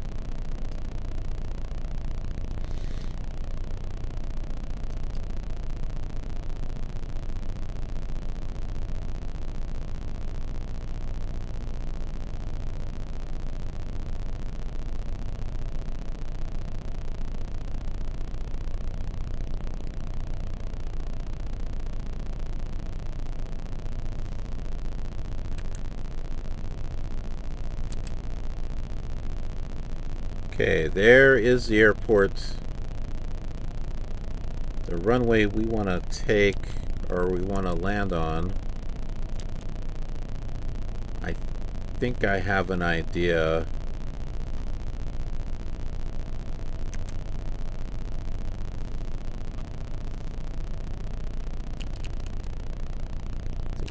We line ourselves up with the edge of this island here.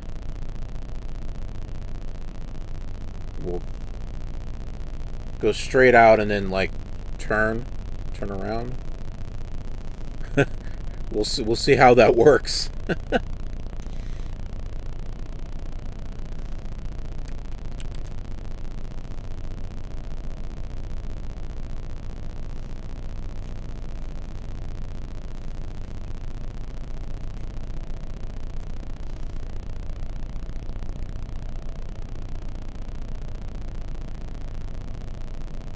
Yeah, it should with it being the only airport with an ILS.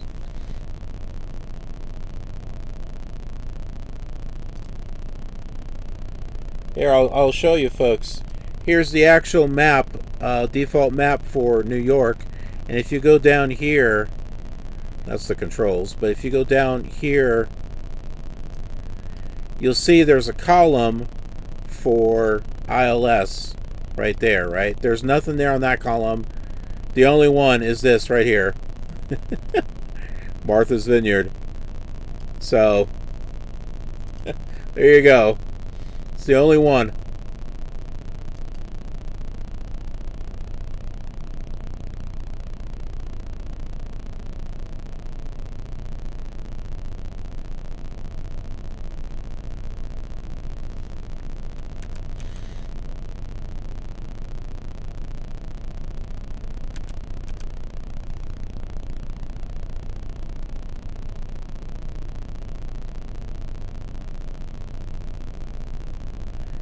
I hope that vertical indicator is working.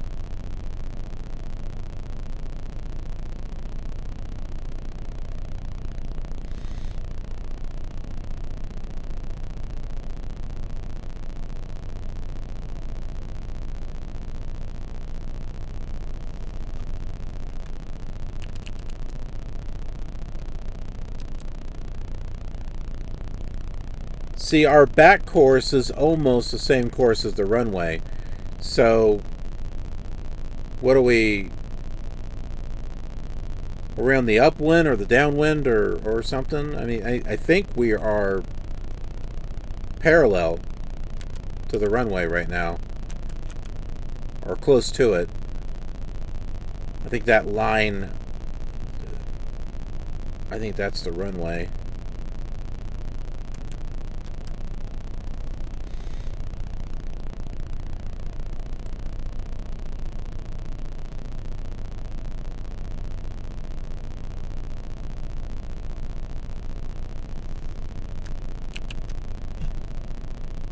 We're kind of hanging out around...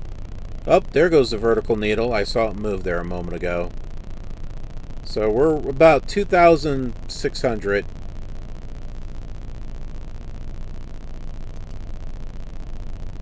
The altitude at Martha's Vineyard is 68.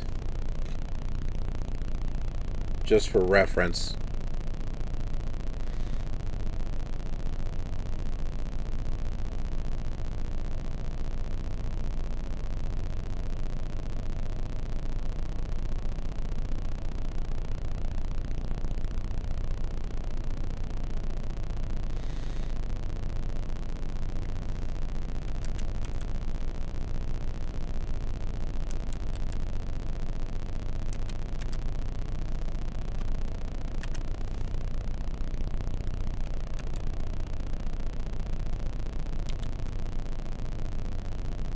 So you can kind of see the runway in a way there.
Huh.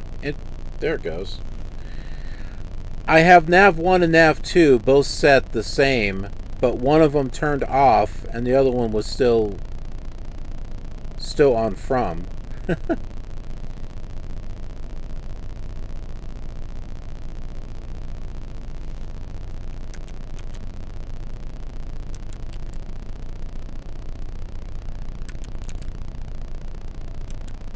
Yeah, so airport is right over there to the side. See, OBS 1 says 2, but OBS 2 says off. But yet, there now it went a little bit of a delay there. They're both tuned into the same frequency.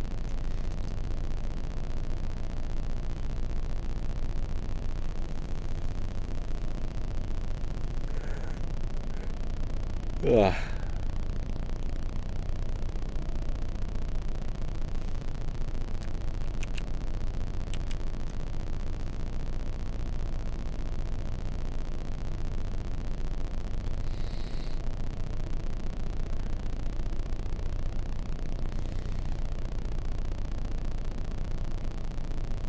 Now I guess we just kind of fly out to about 10 miles or so.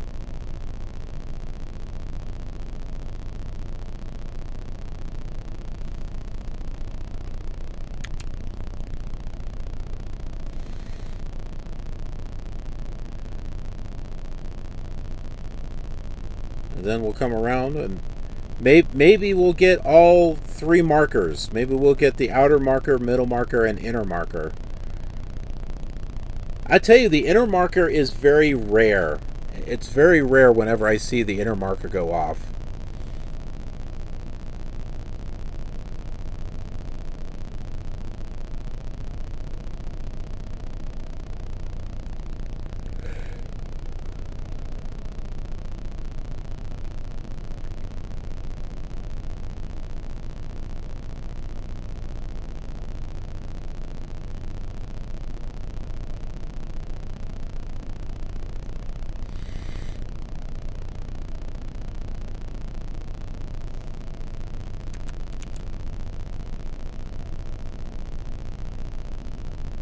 Okay, there is the airport. I'm thinking we can turn base here, what, in another 5 miles.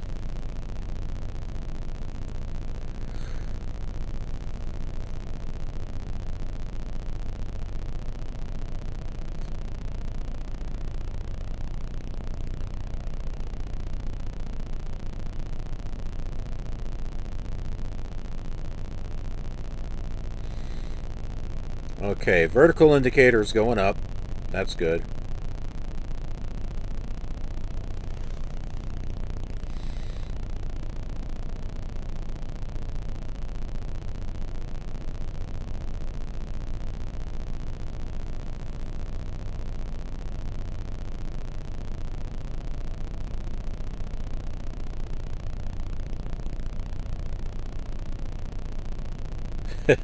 For a moment I thought it glitched out, because I saw the water turned to green for a moment.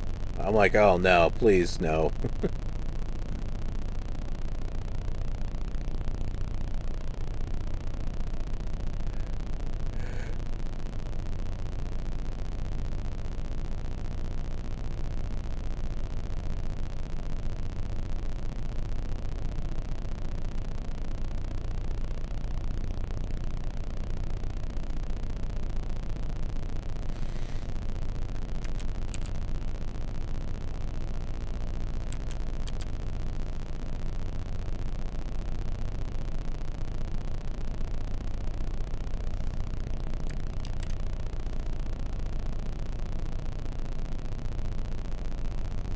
Yeah, 10 miles might actually be the right time to turn base, just based on the, maybe just a little bit before, but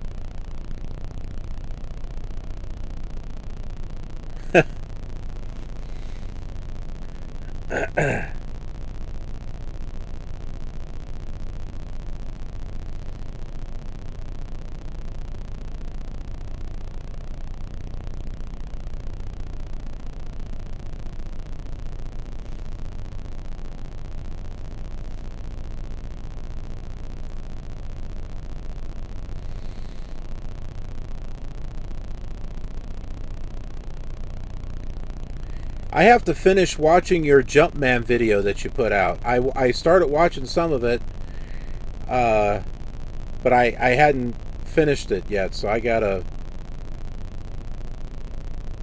finish watching the Jumpman.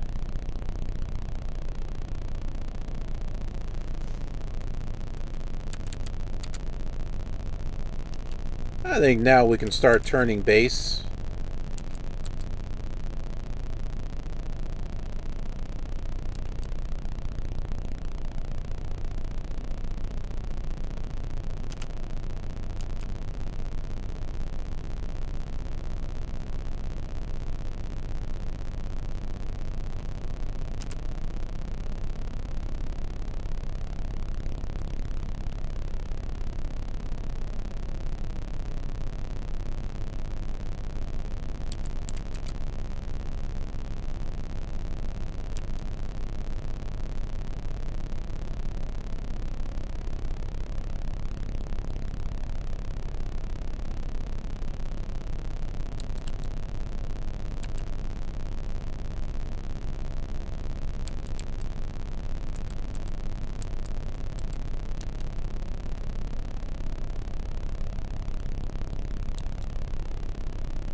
Alright, we'll drop one thing of flaps here.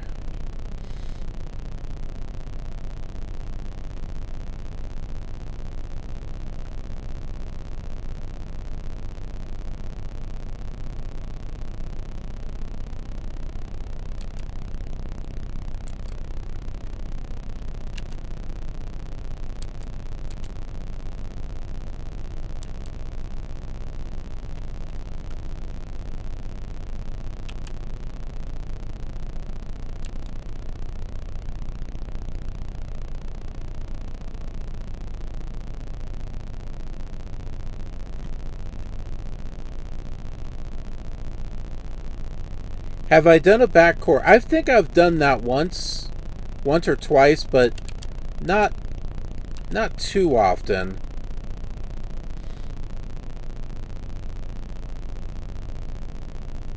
I think I've done it in my Killer Gamer World Tour series, I think. But where, I don't remember. I want to say I've done it at some point.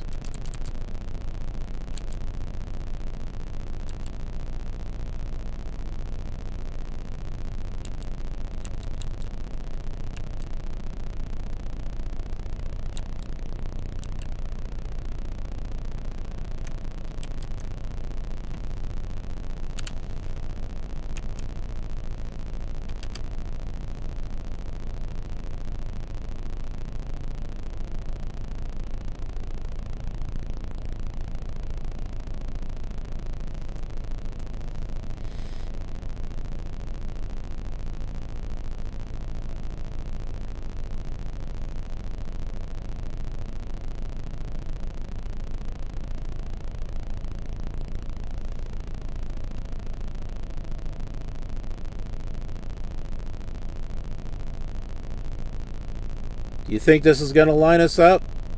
It's close. It's getting us kind of close, but I don't know if it's going to actually line us up the runway. We'll see.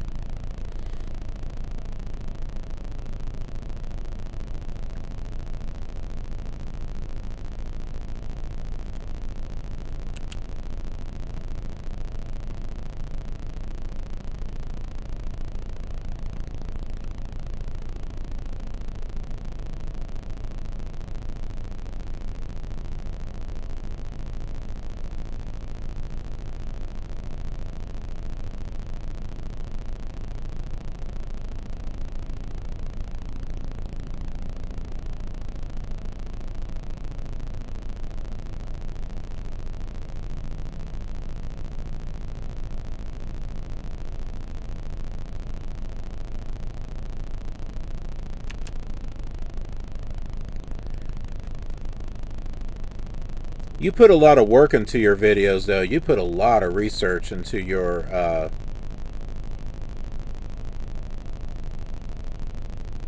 into the history of the games and stuff that you review.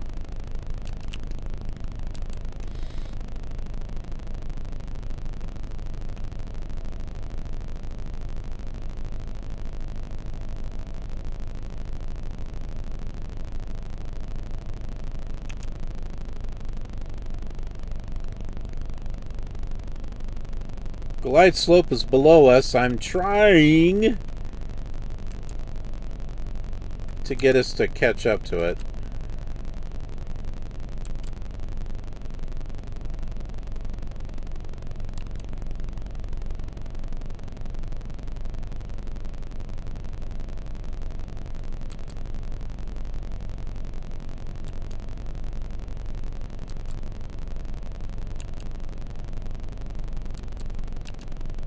I don't know if it's gonna line us up directly, but we're close.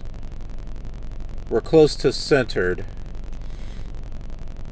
I don't think I want to move it. Now, why is it's going the other direction? Why is it doing that?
We haven't had any markers go off.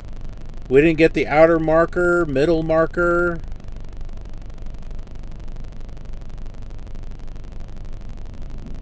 What is it? Because I'm not exactly on the glide slope? Is that why?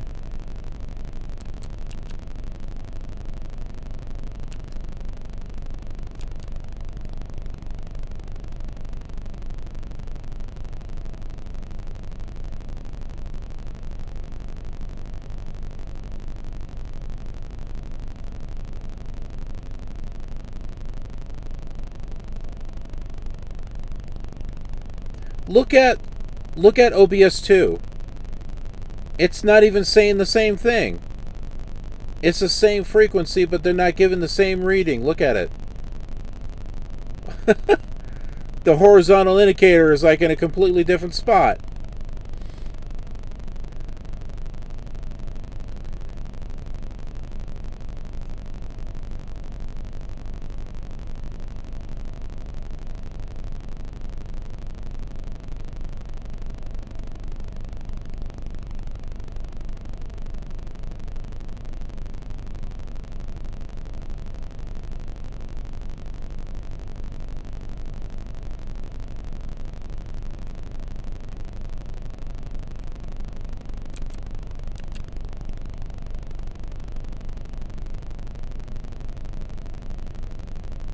We're 1 mile from the airport.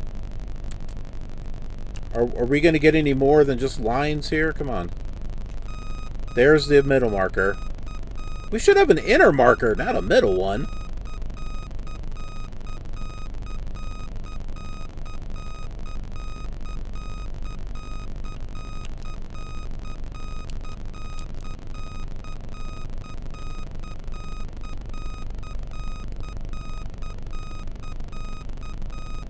I'm going to guess that wider stretch of...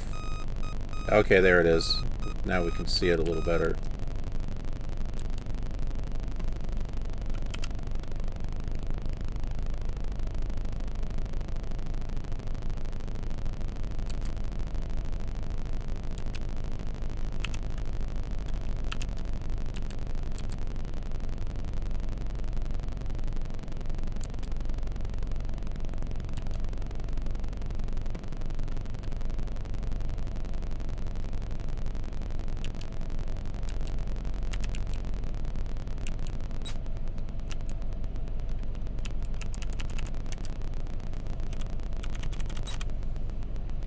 There we go.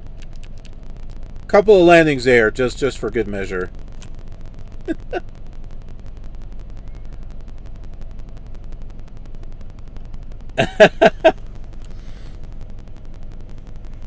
Ah.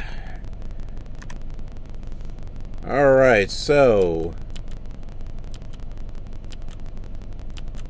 let's get a little closer here. Okay, so that is a curve in there. Ah, okay, hold on. I just saw the fill box. It is off to the left.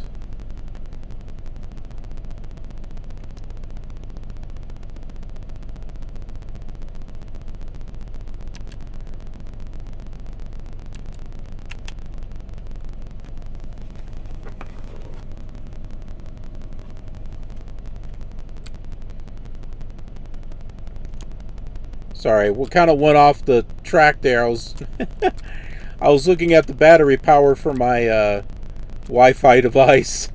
It's like 16% power.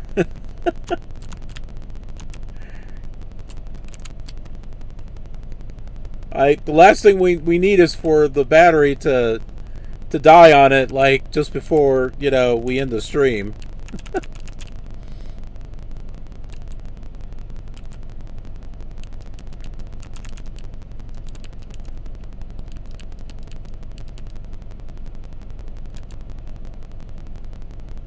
Okay, I think... Nope. I thought that was the fuel box right there. It's not. Oh, I think I see it. I think I see it. It's right up ahead. There's like a little extra white line right up there, and I think that's it. That's our parking spot. It's got our name written all over it. It starts with F.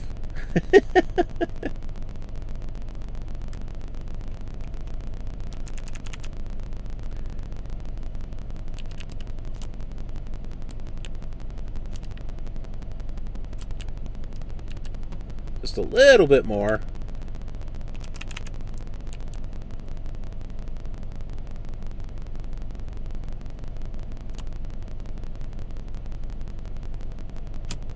Look at that. We made it all the way there. Didn't have to refuel. We sort of kind of did a touch and go at the Block Island airport. We did touch. We did go. It wasn't necessarily on the runway, but we did what we said we were going to do, right? I didn't say we're going to touch and go on the runway. I said we were just going to touch and go at the airport. So... no false advertisement. I actually did what we set out to do. And speaking of which, we have accomplished what we set out to do, going from the West Coast to the East Coast in a classic retro flight simulator, SubLogic Flight Simulator 2 for the Commodore 64. It's very fitting because this is the very first flight simulator that I flew back when I was a teenager. And so to be able to accomplish this from beginning to end for the first time with this series as opposed to Flight Simulator 3 or 4 is just, it's exciting. I've done something like this before back when, back in the 80s when it came out. But to be able to do it now, in 2022 to 2023, with all the technology that we have out there, going back and actually flying this particular old simulator, it's a great accomplishment. And I am glad that all of you folks were with me on this journey. And it doesn't stop here. It does for the Commodore 64, but we're going to be doing a sequel to this. We'll be doing another Coast to Coast, but we'll be doing it with Flight Simulator 3. And we'll be starting from the East Coast going out to the West. And we're going to be doing a little bit different of a flight plan on that one, giving you a chance to see different areas of the SubLogic scenery discs. Because they're pretty much all the same, no matter which flight simulator you're on one of those old ones. But yeah, with Flight Simulator 3, we'll hit some different areas, so you get a chance to see some stuff that we didn't really get to see on the Commodore 64. But be sure to like, subscribe, and click the notification bell so you get notified of future flight simulation content. And be sure to follow me on Twitch as well, because I will be live streaming the next series before it comes on to YouTube. I don't get to do a lot of live streams, but I love being able to interact with you folks. But I have to be very choosy on what it is that I'm live streaming, because due to time constraints with the whole trucking thing. By the time you're watching this on YouTube, I might still be trucking. I don't know. Things are not going great in the market right now when it comes to freight. That's a whole nother story. But yeah, at the time, it's really hard to do streams, and then I've got limited bandwidth too. Sometimes I get great internet speeds, and sometimes I don't. So yeah, it's kind of frustrating in a way, but I try to do what I can. But yeah, so Flight Simulator 3 will be live streamed, so be sure to follow me, because I would love to see you there on Twitch and interact with you as I'm flying. Thanks for watching, and I'll see you on another video. I'll see you on another flight. See you next time in Flight Simulator 3. Have a killer awesome day.